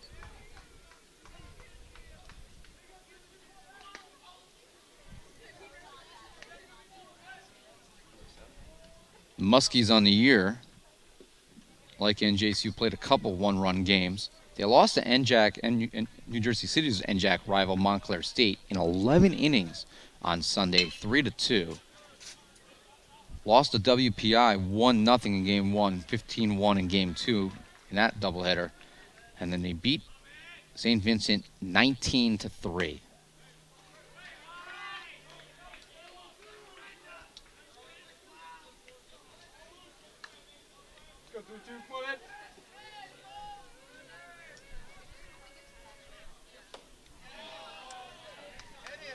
Swing and a miss, 1-1.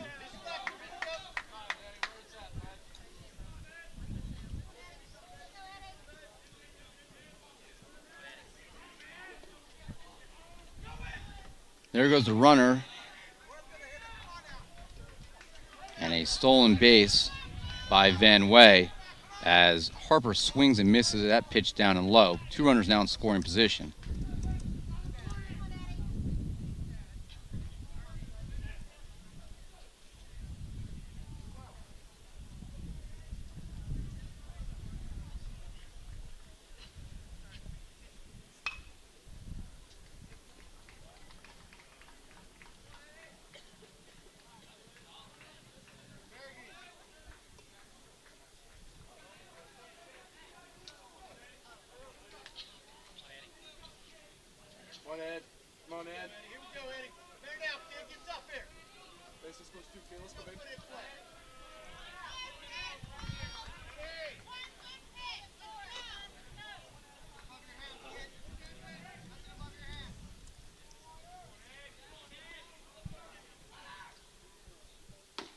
That's high. It's 2-2. Dancing down the line was Allen.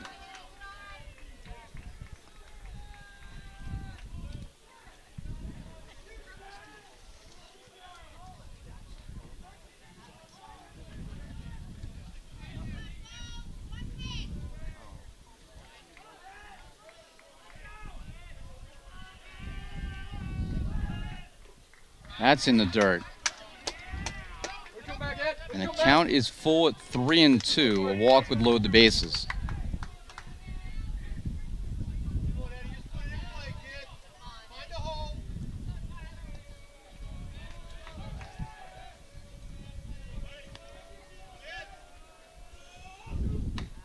And that is ball 4, so the bases are loaded.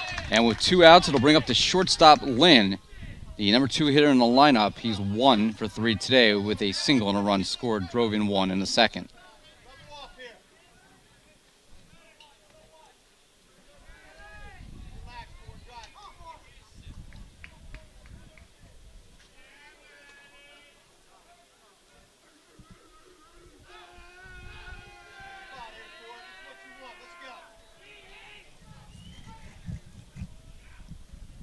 And they'll be visit the mound here by Nick Cesare, the Gothic Knight pitching coach.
And Folger with the first pitch strike.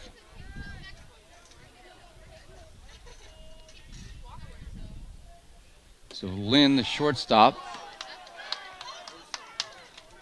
chance to tie this game, potentially give the Muskies back the lead. We've already seen 4 lead changes today.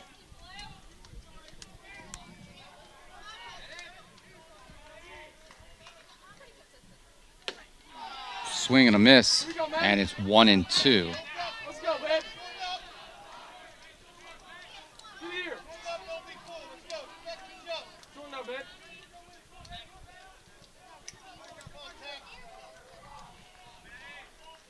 Folger deals just off the plate. We're even at 2 balls and 2 strikes.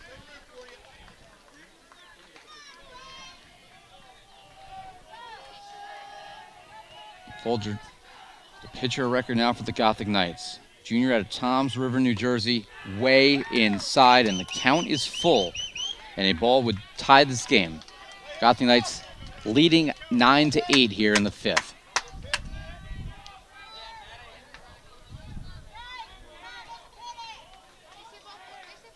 There go the runners. The pitch, check swing, ball 4.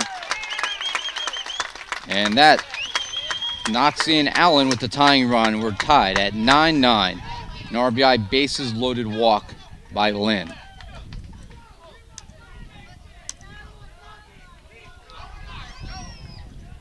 That brings up Schumar.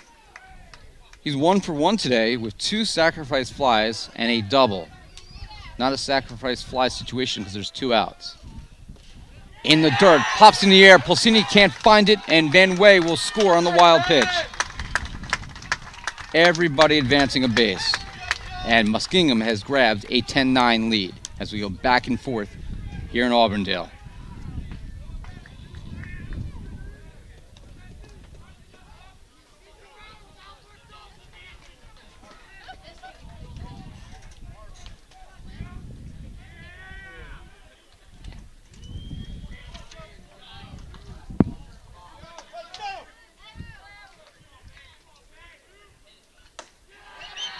That's high. It's 2-0.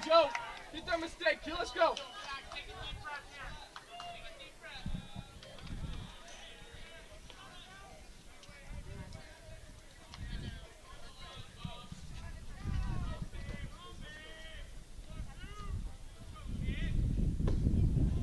It's called strike. It's 2-1 now.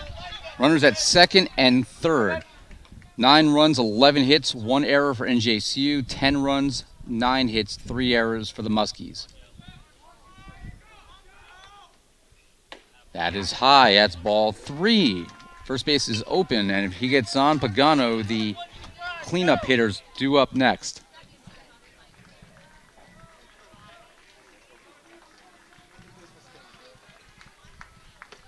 And that is ball 4. So Schumar now a double, 2 sac flies, and a walk. So the bases are loaded. Brings up the DH Pagano. 2 for 3 today. We have 2 RBIs, an RBI single in the first, and a double in the fourth. And Folger able to locate there with a strike.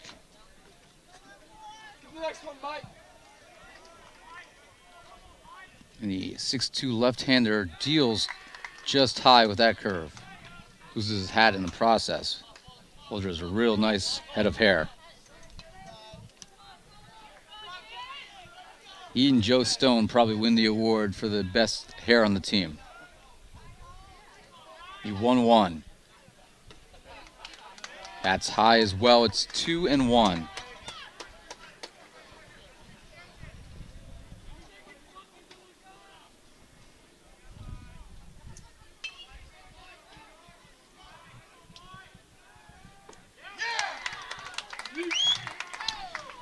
Outside 3-1, and this is probably going to be it for Folger. Mid-batter, Jerry Smith is going to make a pitching change. He goes to the bullpen. It'll likely be Nate Facey. We'll find out more in just a moment.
Now we're back here, and I was incorrect in my guess. I thought it'd be Nate Foley. I'm mixing names up. It's combined too. I thought it'd be Nate Facey. It's Dan Foley, also from Toms River. And the first pitch on a 3-1 to Pagano in relief. Ground ball through the right side. That's a base hit. Harper scores. Lynn scores. Muskingum fans are happy to my left clapping because their team has taken a 12-9 lead with 4 runs here in the bottom of the 5th. So an RBI single for Pagano through the right side, 2 RBIs. Pagano now with 4 RBIs in this game. Schumar goes to second base. And it brings up the left fielder, Thor. He's the 9th hitter in the inning for the Fighting Muskies. In the dirt, Pulcini's able to block that one, and Schumar, with a healthy leadoff second base, was ready to pounce to third had that gotten away.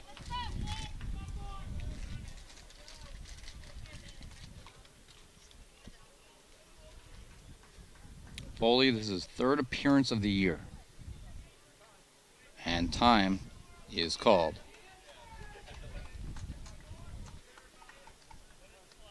We got threes. Come on, DeVore.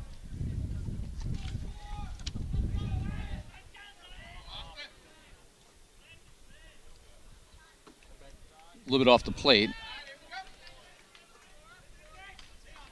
That makes it 2 balls and no strikes. Foley, also a junior. He's a right-hander. Gothic Knights have a real interesting split this year. 7 lefties and 9 righties on the staff. In the 17 years that I've been at the university, that is by far the most even split we've ever seen. I can't recall a season with more than 4 lefties on the staff. That's almost double. That's a called strike. Pagano at first, Schumar's at second. Schumar has had a heck of a day. Has not been retired officially. 2 sack flies obviously don't go against your average. And he's been a productive player. That's fouled towards the Muskie dugout off the railing. And we're even now at 3-2.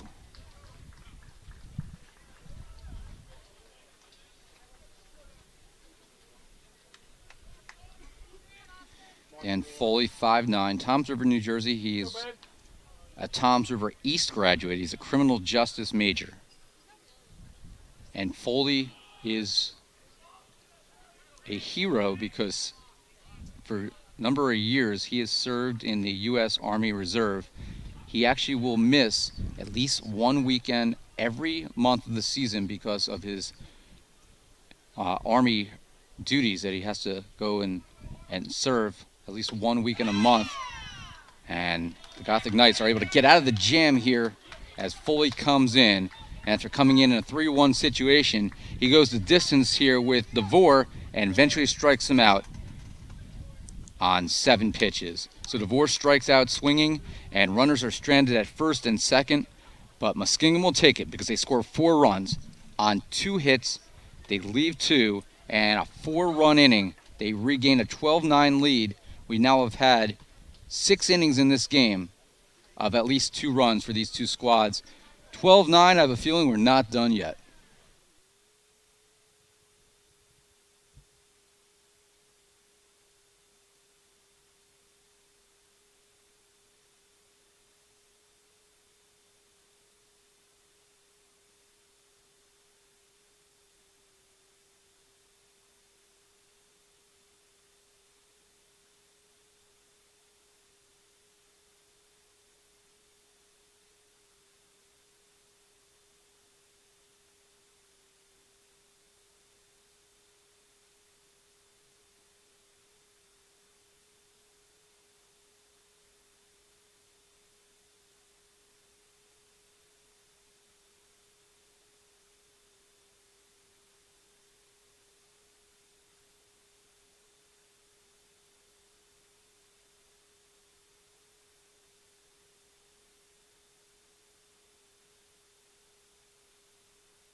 Top of the 6th inning here in Auburndale. Gothic Knights now trail 12-9. And the first pitch to Joe Catino, hit in the air straightaway center field. And Van Way is there to make the catch. So 1 pitch, 1 away. Now, the Gothic Knights did trail 6-1, so they've made up a deficit in this game that was 5 runs. They trail by 3 now, and this is a 9-inning game. Who knows what can happen between now and the finish line.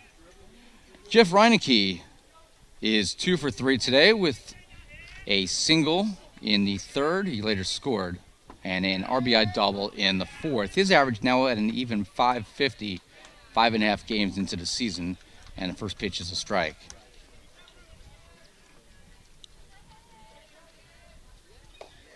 That's a fastball for a called strike. 0-2 as Schmidtgen out there for his first full inning of work.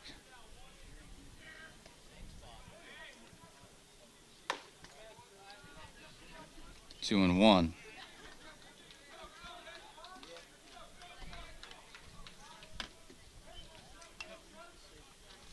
Ramos is on deck. It's the 5, 6, and 7 hitters, and that's a ground ball to second base. Allen bobbles the ball. Can Reineke beat it? He does, as he reaches on a leadoff error. That is the 4th error of the game on the Muskies.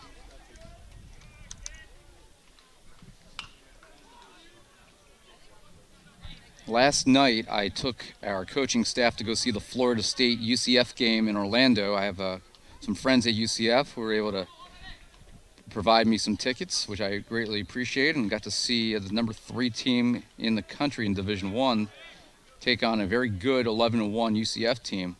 Left in the 8th inning. I think it was 5-2.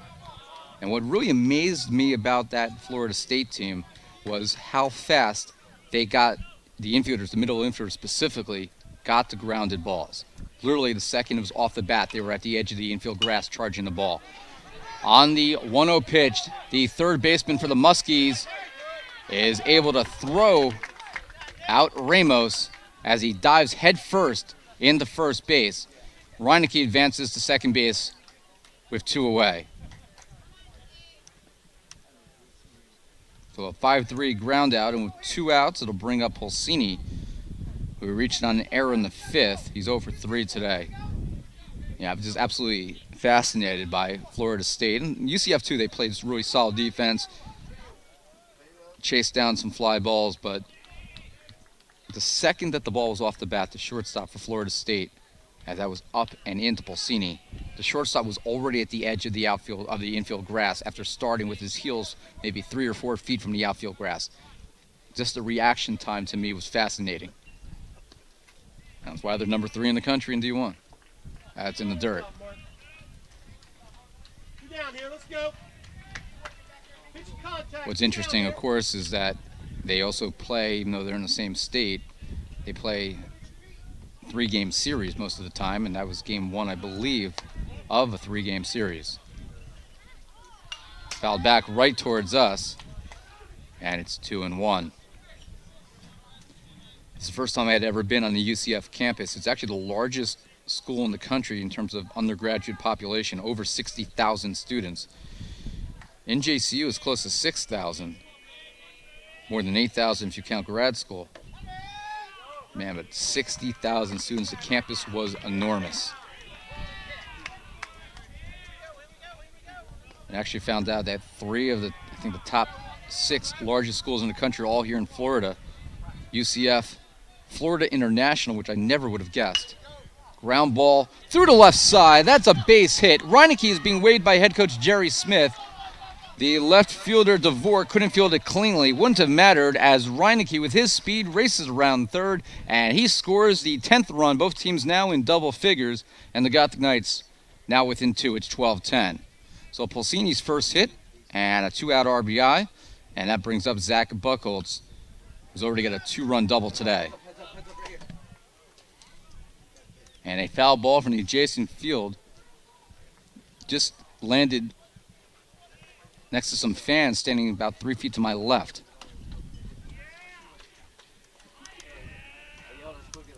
By the way, the run is unearned, of course, because of the error.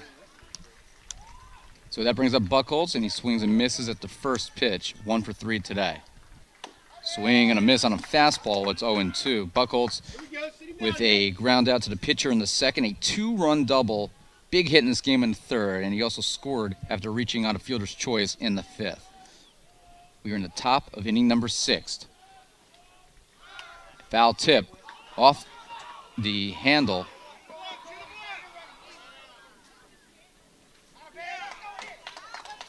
Some confusion there. I thought it was a foul ball.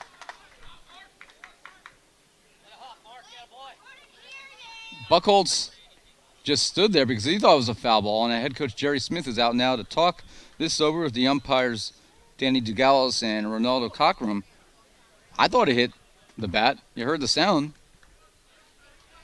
Maybe the sound was the glove there, as ended up being a high check swing strike.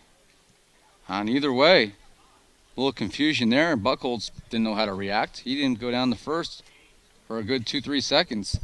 And if he had, potentially could have beaten that out for, I guess, what would result in a wild pitch. However, Paulsini is left at first base, and the Gothic Knights will settle for one here in the 6th, as Buchholz is out KS 2-3. 6th inning here in Auburndale. 1 run on 1 hit, 1 error. The run was unearned, and 1 left on. There'll be a new pitcher for the Gothic Knights. It'll be Anthony Zaccaro when we come back.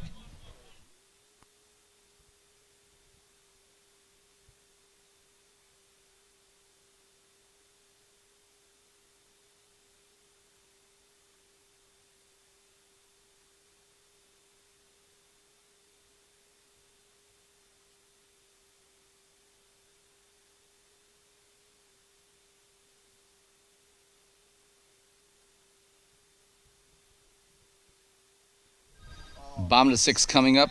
10 runs, 12 hits, 1 error for the Gothic Knights. 12 runs, 10 hits, 4 errors for the Muskies. And the new pitcher for the Gothic Knights will be Anthony Zaccaro. He is the 4th pitcher used for NJCU. Jose Ortiz went the first 2 innings. He allowed 6 runs and 7 hits. Struck out 3 in his first appearance. Tyler Folger, 2 2/3. He also allowed 6 earned runs, 2 hits, 4 walks, 3 wild pitches, 3 hit batters. Dan Foley came in 1/3 of an inning, did his job, struck out 1, allowed just 1 hit when he came in on a tough 3-1 pitch and he had to throw a strike. And Zaccaro will face Mejia, Allen, and Ibarra, the 6, 7, and 8 hitters for the Muskies. Anthony Zaccaro, 2nd-year player for the Gothic Knights, one of their 7 left-handers, 6 foot. Out of Linden, New Jersey, he is a computer science major and a graduate of Linden High School.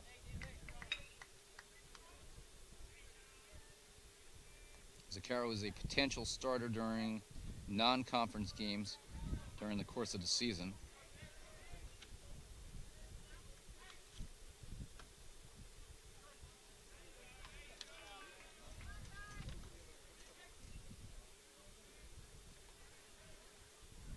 And the first pitch by Zaccaro of the game is a called strike.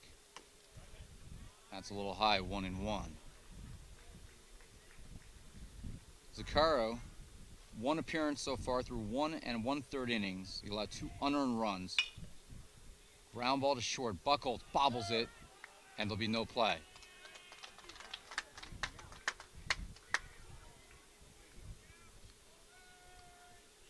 So a leadoff error. 2nd error against the Gothic Knights today.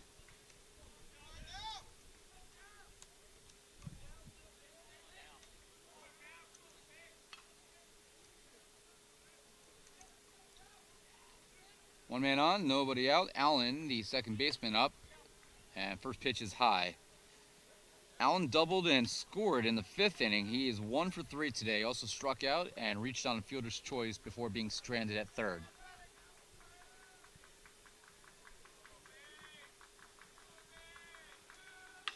That's hit in the air, deep down the left field line. If it's fair, it's gone, but it is foul.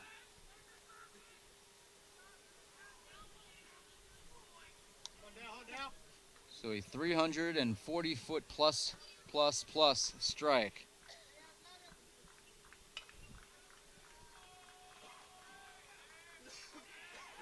Throw back to first, checking Mejia.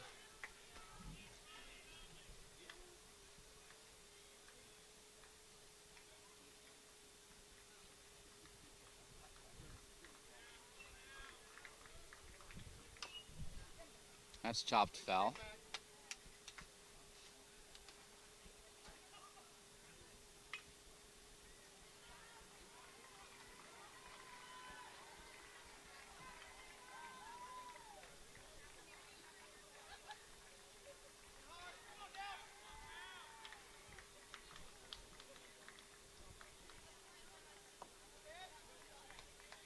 2-2.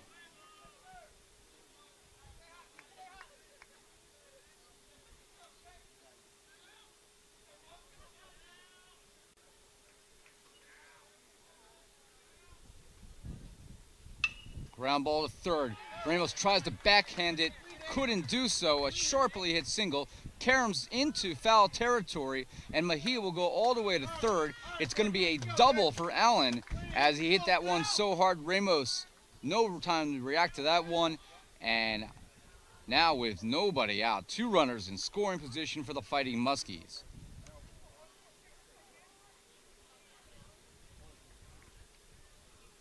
A double down the left field line.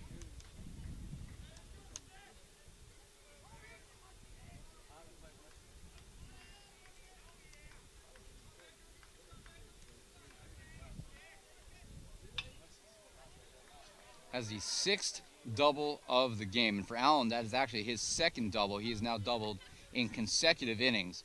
Ibarra now the 3rd man to bat this inning after Mejia reached on the error. And the catcher fouls off the first pitch. This is high. It's 1-1.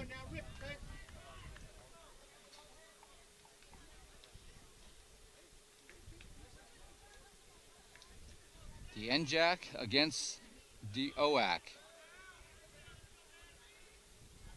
Ground ball to second. Reineke dives, but it gets under his glove and in to right field.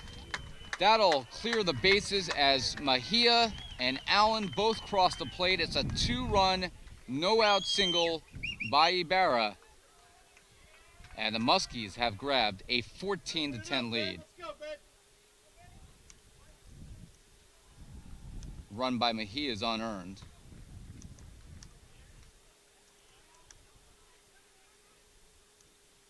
And it'll bring up the center fielder, Van Way. He's the number 9 hitter in the lineup.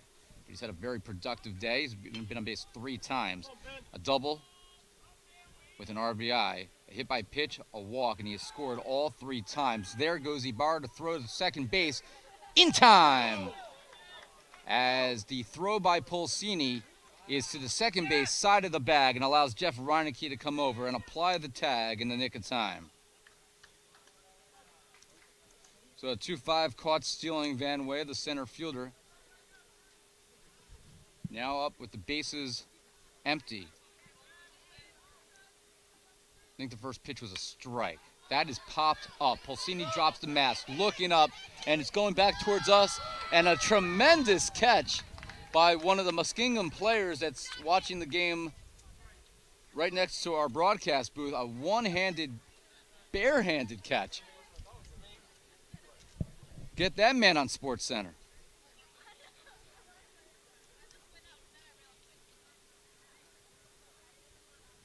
I believe it's a 2-strike count. I think the first pitch was a strike. I didn't see as we were watching the caught stealing. That's high. It's 2-1. I'm sorry, 1-2. Zacaro, the 4th pitcher used by the Knights, has given up 2 runs here. Fouled off. It remains 1-2. And that keeps alive this crazy trend today that runs have come across in every inning, every half inning, I should say, with the exception of the top of the 1st and the bottom of the 3rd. It's the 5th time the Muskies have put up at least 2 runs in an inning. Van Way goes down on strikes. And that'll bring up the right fielder, Harper. 2 outs now, and Harper has been on base 3 times, a double, a hit by pitch, a walk. He has scored 3 times, driven in 1. He is 3 for 4.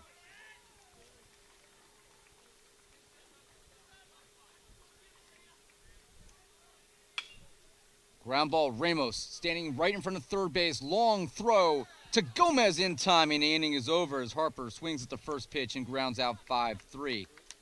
Both pitchers pitching stabs, I should say, with 5 strikeouts as we've completed 6 innings. But Muskingum with a 4-run lead. It's 14-10, each team with a dozen hits as we head to the 7th.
Back here for the 7th inning.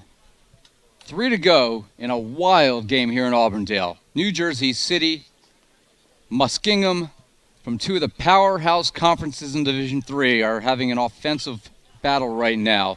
And the Muskies lead the Gothic Knights 14-10.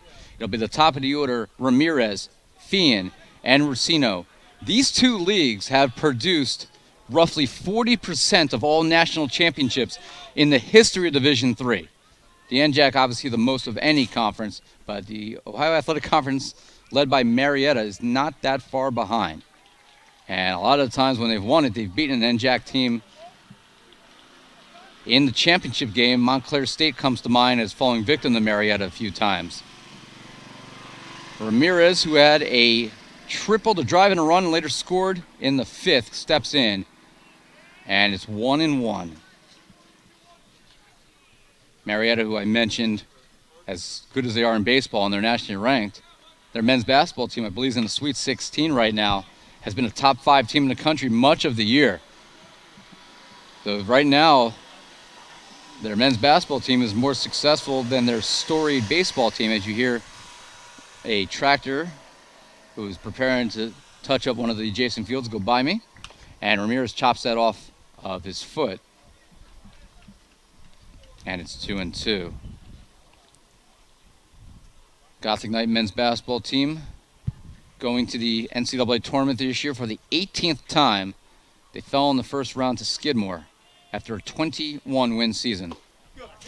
Called strike 3, and Ramirez is down looking. He didn't like it, but he has to accept it as he strikes out for the first time. Bill Fian will step in, the NJAC Rookie of the Week. Walked in the 5th inning in his last plate appearance. He's 0 for 3 today with 2 groundouts and a strikeout. Men's basketball, 21 wins, 2 years in a row. Lost the NJAC championship game on a half-court buzzer beater. The game was tied at 64. Ramapo hit a half-court shot. It was one of the top plays in the country on SportsCenter. And the Gothic Knights, looking for the road upset, were heartbroken. They've played Ramapo twice in the conference final in their history, and both times were very dramatic finishes, including an overtime game 10 years ago. On the 0-2 pitch, Fian stays alive as he fouls it off to our left.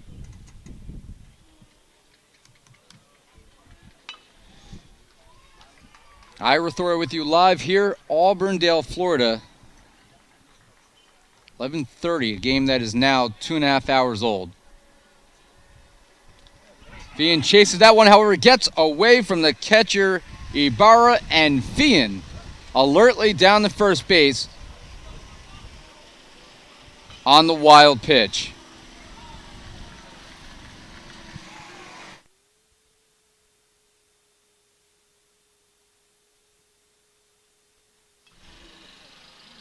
So a KS and a wild pitch.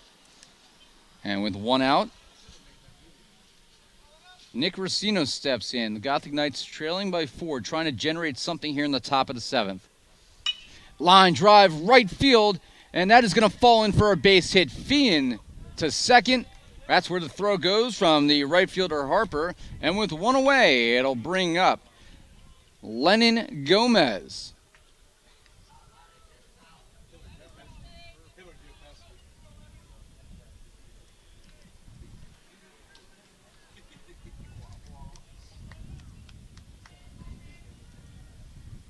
Gomez hitting .389. 1 for 4 today with a single, an RBI, and a run scored. And he lines that to center field. That's going to fall in for a base hit. Fian will be held up at third. Back-to-back hits for the Gothic Knights. And the bases are loaded. And Joe Catino comes up. He represents the tying run. Joe Catino, two-sport athlete for the Gothic Knights, also a member of the men's golf team in the fall, and he's really started to factor into the scoring for that team. Of course, he doesn't play in the spring season because baseball is his first love. 2 hits today, including a double and a run scored, and that one is hit to left field on the dive, making a fine catch is the left fielder Austin DeVore sliding and hauling it in. So a line out to left and a big out there. It'll bring up Jeff Reineke. Reineke reached on an error in the 6th. He's been on base 3 times, 2 hits, and an error. He has scored twice. He has 1 RBI. And we're going to have a visit to the mound here by the Muskies. Reineke coming up representing the tying run. We have a conversation here with the pitcher, Schmidtken. Schmidtken so far 2 1/3 innings. He's allowed 1 unearned run, 3 hits. He has struck out 5 of the 13 batters he has faced. 1 walk. Struck out 2 in this inning.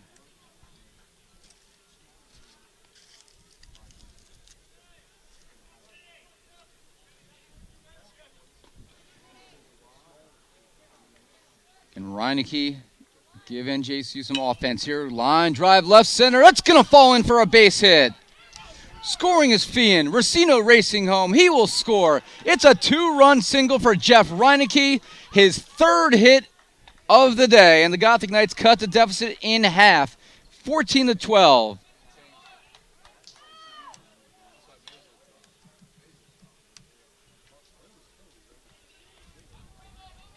Gomez stands at second base now. And I'll bring up Ramos now, trying to keep this inning going. And Ramos hits in the air to straightaway center field at a line drive. And Van Wey is there. He makes the catch, the 3rd straight first pitch that the Gothic Knights have swung at. And this time, after 2 hits, they line out here to end the inning. In the 7th, another multi-run inning in a game that has featured many of them. 2 runs on 3 hits. There were 2 left on base. Bottom of the 7th coming up. 7th inning stretch in Auburndale. 14-12. 2 touchdowns for the Muskies. 4 field goals for the Gothic Knights. My math is apparently pretty bad. 7th inning stretch. We'll be right back.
Bottom of the 7th inning, and Sean Gibney will make his 2nd appearance of the year. He made his 1st career start the other day against St. Vincent in a game that ended here in Auburndale 15-12. The win was brutal. It'll be Lynn, Schumar, and Pagano due up, the 2, 3, and 4 hitters. And Gibney, the sophomore redshirt, the sidearm delivery is ball 1. That's off the plate. Gibney just misses. It's 2-0 to Lynn. The shortstop scored twice today, 2 RBIs with a single and a walk. And Gibney misses the plate again. It's 3-0. Sean Gibney ran our Snapchat channel yesterday. Allowed him to do a baseball social media takeover. And he did a nice job with it. That's called strike 3-1. I've allowed Kyle Kafer, starting pitcher for the Knights, to also do it in the past. Both young men do a real quality job with it, have a lot of fun with it. Swing and a miss. Looks like a changeup pitch there by Gibney. It's 3-2. Gibney, like Ortiz, got his sophomore year back with a medical red shirt as his season ended early with an injury. That's fouled back towards us. And on deck hitter Shumar will retrieve that ball. Shumar's had himself a day.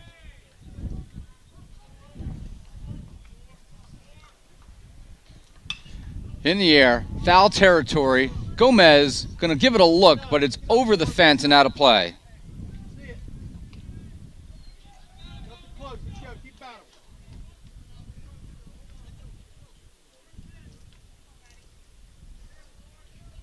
Great game here in Auburndale, bottom of the 7th inning. If you like offense, this is your game. Ground ball, one hop to Ramos at third. They throw across the diamond in time for the 5-3. As Gibney is able to retire the first batter he sees. So it's a 5-3, and it brings up very dangerous first baseman Joe Shumar. Shumar today, been pretty good. He had a double in the first, a sac fly in the second, a sac fly in the fourth, a walk in the fifth. So officially, he's 1 for 1. Gibney, who we figured was going to have a short day today, comes out after he gets the first batter. There'll be a new pitcher for the Gothic Knights. And I believe it's John Casella. If it is, that'll be his collegiate debut here.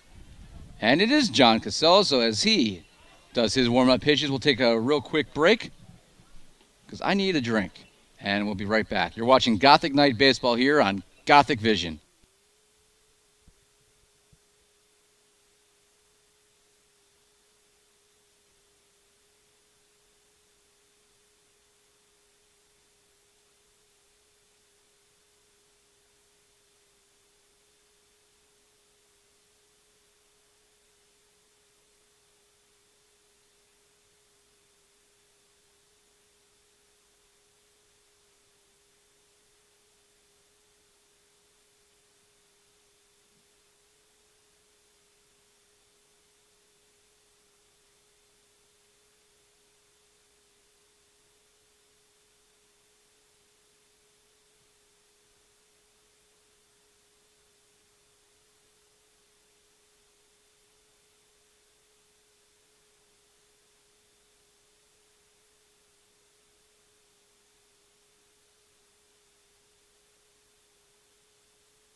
So John Casella will make his debut for the Gothic Knights.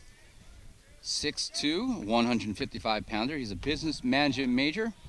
And the first two pitches he throws as a collegiate pitcher are balls. Casella is from Union, New Jersey, went to Hoboken High School. Fastball's a called strike.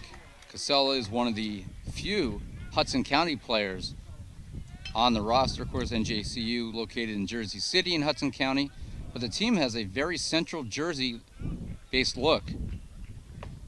Fastball, another nice spot by Casella, who's the last pitcher on the staff this year to see live action. All 16 pitchers have thrown. There's other guys in the team who could throw. Zach Buchholz has pitched in his career. Joe Catino, I'm pretty sure, has pitched at some point. but that's going to be an emergency situation only. The 2-2. Hit in the air, deep down the right field line. It's going to be foul and out of play.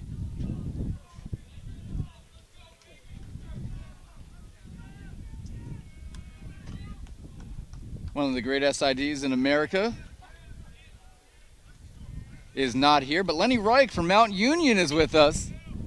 One of my good friends, also from the Ohio Athletic Conference. His team playing on the adjacent field. Coming up in just a little bit. That's ball 4. And Casella walks the first batter he faces as a collegiate pitcher. It'll bring up the designated hitter Pagano, the number 4 hitter. Cleanup hitter in the lineup, has 3 hits today, 4 RBIs. He had a 2-run double in his last at-bat in the 5th. Only time he was retired was the 2nd when he struck out swinging. Left-hander deals, pitches in the dirt, throw down to second base, in time! As Buchholz applies the tag, and Schumar is out.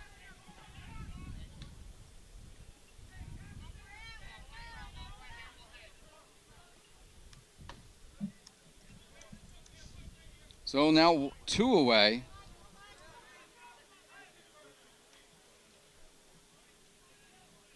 That pitch was outside, so it's 2-0 here to Pagano. That pitch a little high. Rookie left-hander has been throwing so hard so far and been impressive thus far in his debut. The 3-0, ground ball to second. Reineke ranging over 5 steps to throw to first in time. And for only the 2nd time today, Muskingum does not score. So a 4-3 ground out here in the bottom of inning number 7. No runs, no hits, and nobody left on. 8th inning coming up, 2 to go here in Auburndale. You're watching Gothic Night Baseball on Gothic Vision.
Back here in Auburndale, in the top of the 8th inning, Muskingum out of the Ohio Athletic Conference, leading NJCU out of the New Jersey Athletic Conference, 14-12. The Knights have out-hit the Fighting Muskies 15-12. And it'll be C.J. Pulsini, Zach Buchholz, and Mike Ramirez, the 8, 9, and 1 hitters due up. And we're going to bring into the broadcast a good friend of mine and an expert on the Ohio Athletic Conference.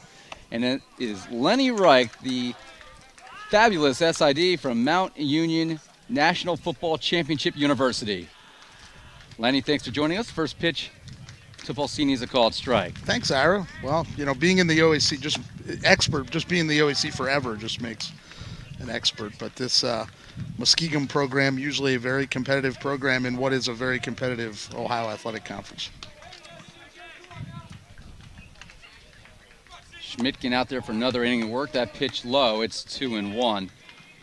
Schmidtgen on the game, now 2 2/3 innings as he came on in relief. He's got 5 strikeouts. Called strike. Evens the count at 2-2. Lenny, tell us about the league. We know Marietta. What other teams should people be aware of in the OAC? Well, last year Heidelberg won the regular season title in the OAC, and they and Marietta both went to the NCAA Mid-East Regional. Baldwin Wallace, a team that went to the World Series a couple years ago, from the conference as well. Otterbein, a team that's traditionally been a power in the Mid-East region. So yeah, some very competitive teams. John Carroll, and then obviously Muskingum and Mount Union are all in a group of teams that are usually vying for spots in the conference postseason tournament. The tournament only takes 4 teams, so it's really competitive just getting into the conference tournament. Otterbein, I remember voting for in the preseason national poll.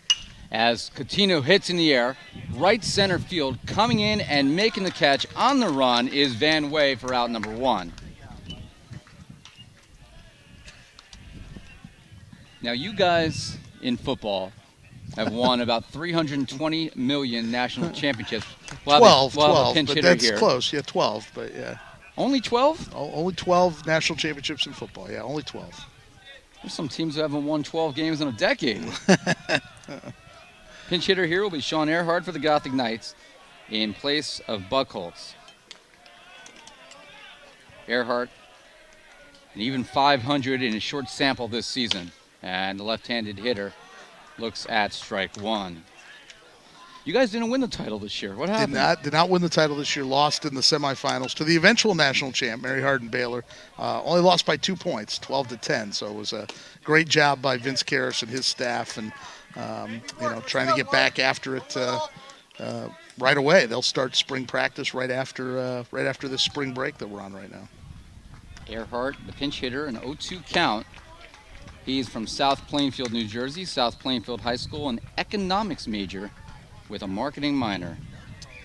Now, how does this work? You guys have won 12 championships, so you have a ring on each finger, one for the thumb, and one on each toe, right? Is that how this works yeah. here? You just got to find more places for more rings, but yeah, tremendous. Yeah, our athletic director Larry Karras, who was the coach for the first 11 of those national titles, he was honored last night in Cleveland, going into the College Football Hall of Fame. He'll be in New York City in December to get, and so it's a really neat time for the campus and for the program. Mike Ramirez steps in after Earhart goes down looking, and Ramirez in a leadoff spot today, 2 extra base hits, a double, a triple, an RBI, and 2 runs scored. Check swing towards third base. Mejia will have to throw down to first, and he does, and the Gothic Knights go down 1-2-3, and for the first time since the top of the first, they do not score, as each team in their last plate appearance and their last half inning, no runs across, and the Gothic Knights will now have 3 outs to make up 2 runs in what has been a wild game. We'll be right back. You're watching Gothic Knight Baseball here on Gothic Vision live from Florida.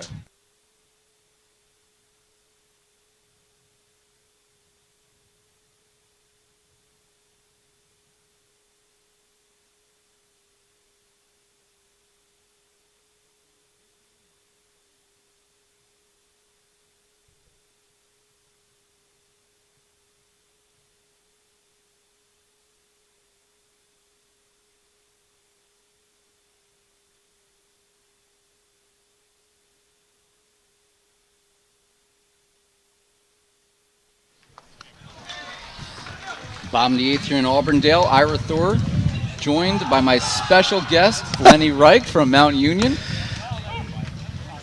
Lenny and I have become good friends over the years, and now we have the good fortune to serve together on the D3 side of board for the last 5 years, I guess. And in June, or July 1st, I guess, technically, Lenny will succeed me as the D3 side of president and begin a reign of terror. I'm waiting for my first executive order as president-elect right now, but no, it's a cool thing. It's great to see a lot of SIDs down here working these tournaments and seeing things, like you doing a live video cast and seeing people doing a lot of creative things.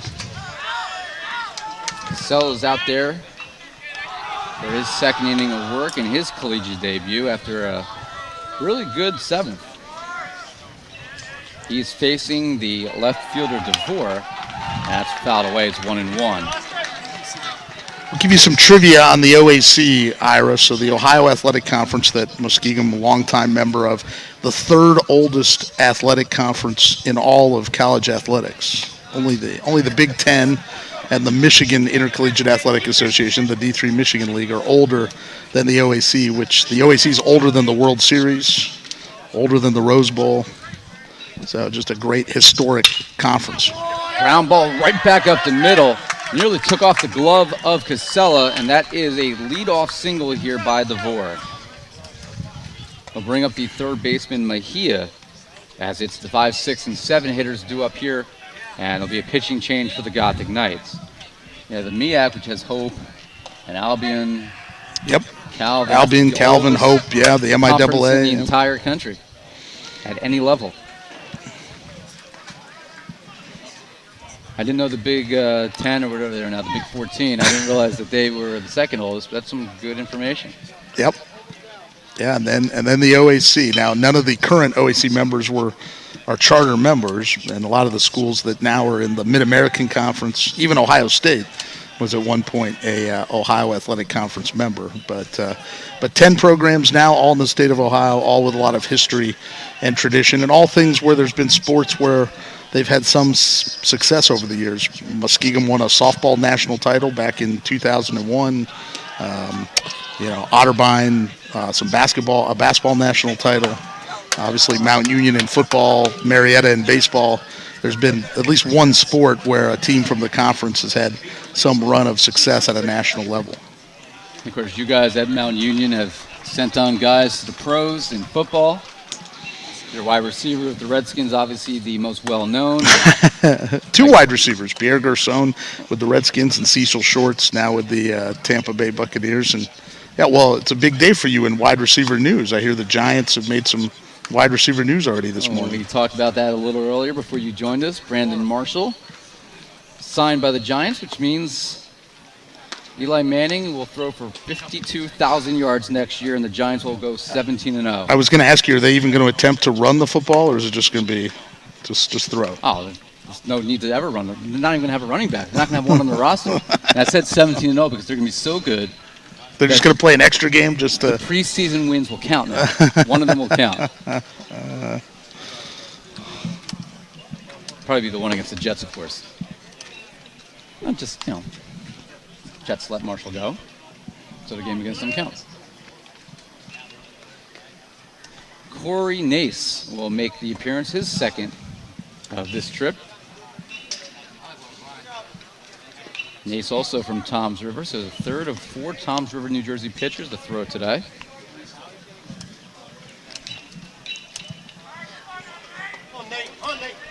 And it'll be Mejia up, and DeVore's at first base with nobody out. You're watching the live stats. They did crash momentarily, so we're in the process of uncrashing them. Obviously, Toms River still a baseball hotbed, must be with.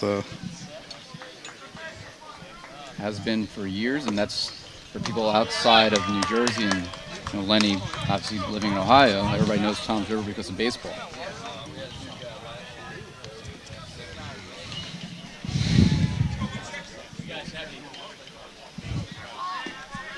A 2-0 pitch by Nace. Bunt dropped down. It's going to be a sacrifice attempt.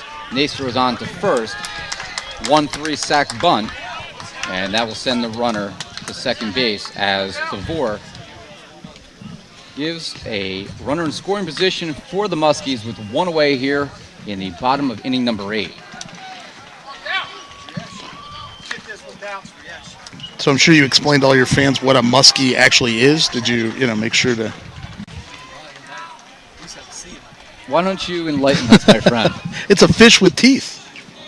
It's a fish about 3 foot long. The muskellunge is a fish with interesting. I'm sure razor sharp teeth. The muskies will tell you. I was thinking it was probably something like an Indian tribe from 1700s or something. Well, the Muskingum River is near their campus as well. So there is the Muskingum River in Ohio, and in New Concord, Ohio. So do you know the most famous native of New Concord, Ohio? Why don't you enlighten us with that as well? Because my Ohio knowledge is apparently lacking today. Well, That's hit in the air to deep left field. Going back is Fian. Fian on the run. It is off the base of the wall. Rounding third and scoring is Thor. It is a one-out RBI double by the second baseman, Dallas Allen, to give the Muskies back a 3-run advantage. yeah, big insurance runs possible right there for the Muskies. Well, yeah, New Concord, Ohio's most famous alum is American hero John Glenn. Is actually I knew former that. U.S. Senator, born in New Concord. Actually, the high school in New Concord is John Glenn High School in New Concord, Ohio. It's actually the high school is right on the edge of the Muskingum University campus. I love NASA and space. I'm fascinated by it, so I knew that too. Man, just another disappointing performance today by me. Ibarra, the catcher, will step in. A runner at second now. 15-12, the Muskies lead. NJCU in the bottom of the 8th. Corey Nace looks at second. He deals. Drops down a bunt. Does Ibarra. It's going to roll foul.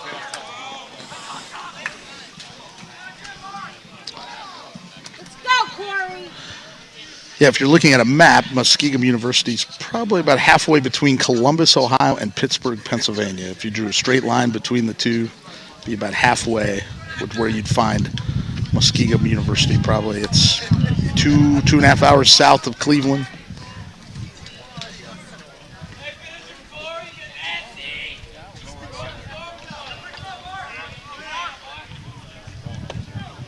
Nace's pitch is a little low. Greg Thompson, the longtime head coach for the Muskies.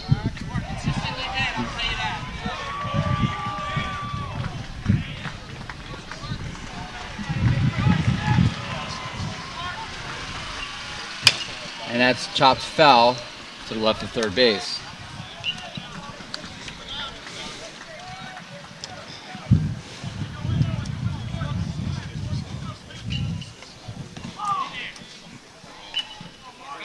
One run home here for the Muskies in the bottom of the 8th. Trying to separate themselves further from the Gothic Knights. Ground ball again, foul. Good battle work.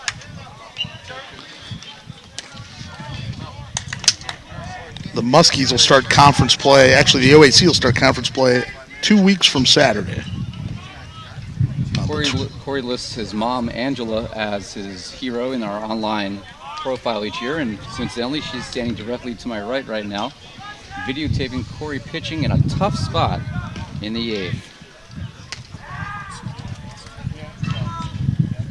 Ibarra steps out.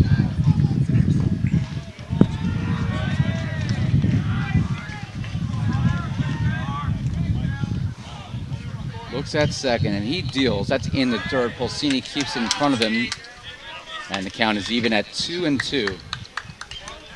15 runs, 14 hits, 4 errors for the Muskies. 12 runs, 15 hits, 2 errors for the Gothic Knights.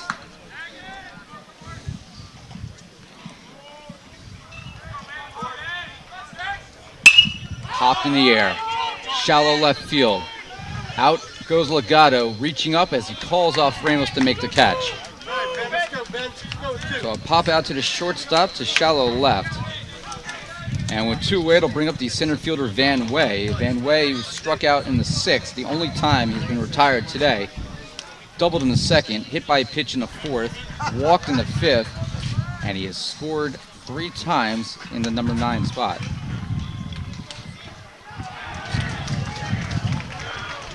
Van Way from the aforementioned John Glenn High School in New Concord, Ohio. 5'10", 150-pound sophomore. So what do you guys have on their schedule today, friend? Mount Union will play a doubleheader against Bridgewater College out of Virginia. That'll start at 1 o'clock, actually at the adjacent field right next to this one. So it's the OAC against the ODAC. JJ Nekoloff, where are you, my friend? Assistant Commissioner ODAC. At inside's going to go to the backstop, and on the wild pitch, it'll allow Allen to trot down the third. Yeah, it'll be 1 o'clock doubleheader, so you can't watch it like you can Gothic Vision, but you can listen. You can listen to it live, and we'll get you all the action. fun fact that Lenny Reich, at one time, for a brief period in history, was actually the SID at Centenary College in New Jersey. Yeah, a little bit of New Jersey, yeah. The pitch home is a little low and outside 3-0 as Allen raced about a third of the way down the line.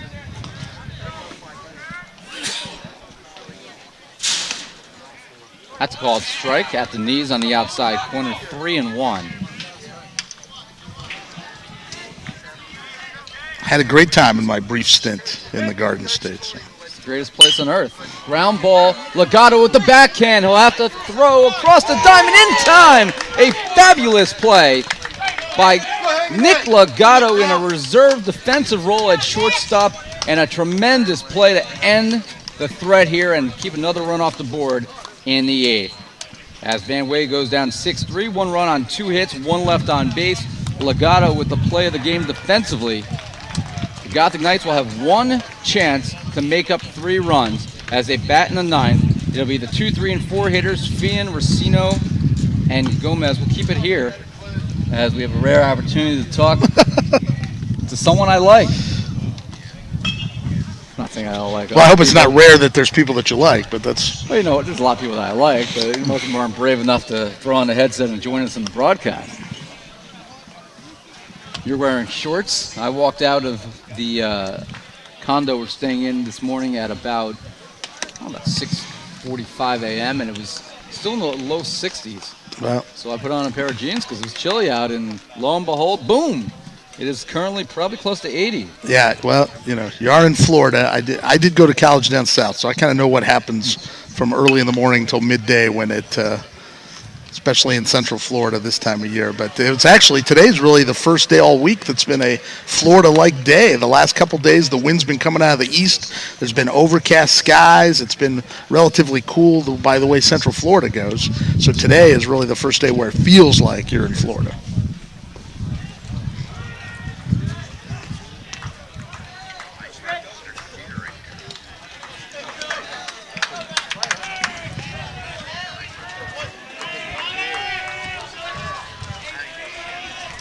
So it'll be Bill Fee and the NJAC Rookie of the Week. Schmidtgen is trying to win this game in relief. McGinty went 4 1/3, gave up 9 runs, 5 earned. And the first pitch to Feehan as a foul off to our left. Swing and a miss. And Feehan, fooled by that curve, and he's down 0-2.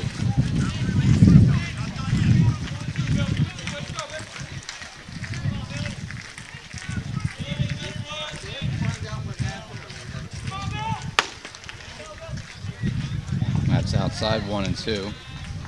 Softball lost their opener this morning against Alverno, 3-2 in an 8th inning international tiebreaker situation. They fall to 3-2 on the season. They play Elms probably about right now. Feehan swinging a missed ball in the dirt. The throw down by Ibarra for out number 1. Gothic Knights in danger of dropping to 1-5 on the season, losing 4 of those games by 3 runs or less.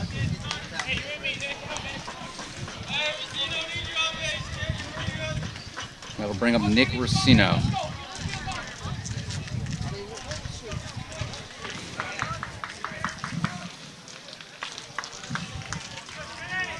Schmidtgen deals, curve outside corner to the all NJAC center fielder.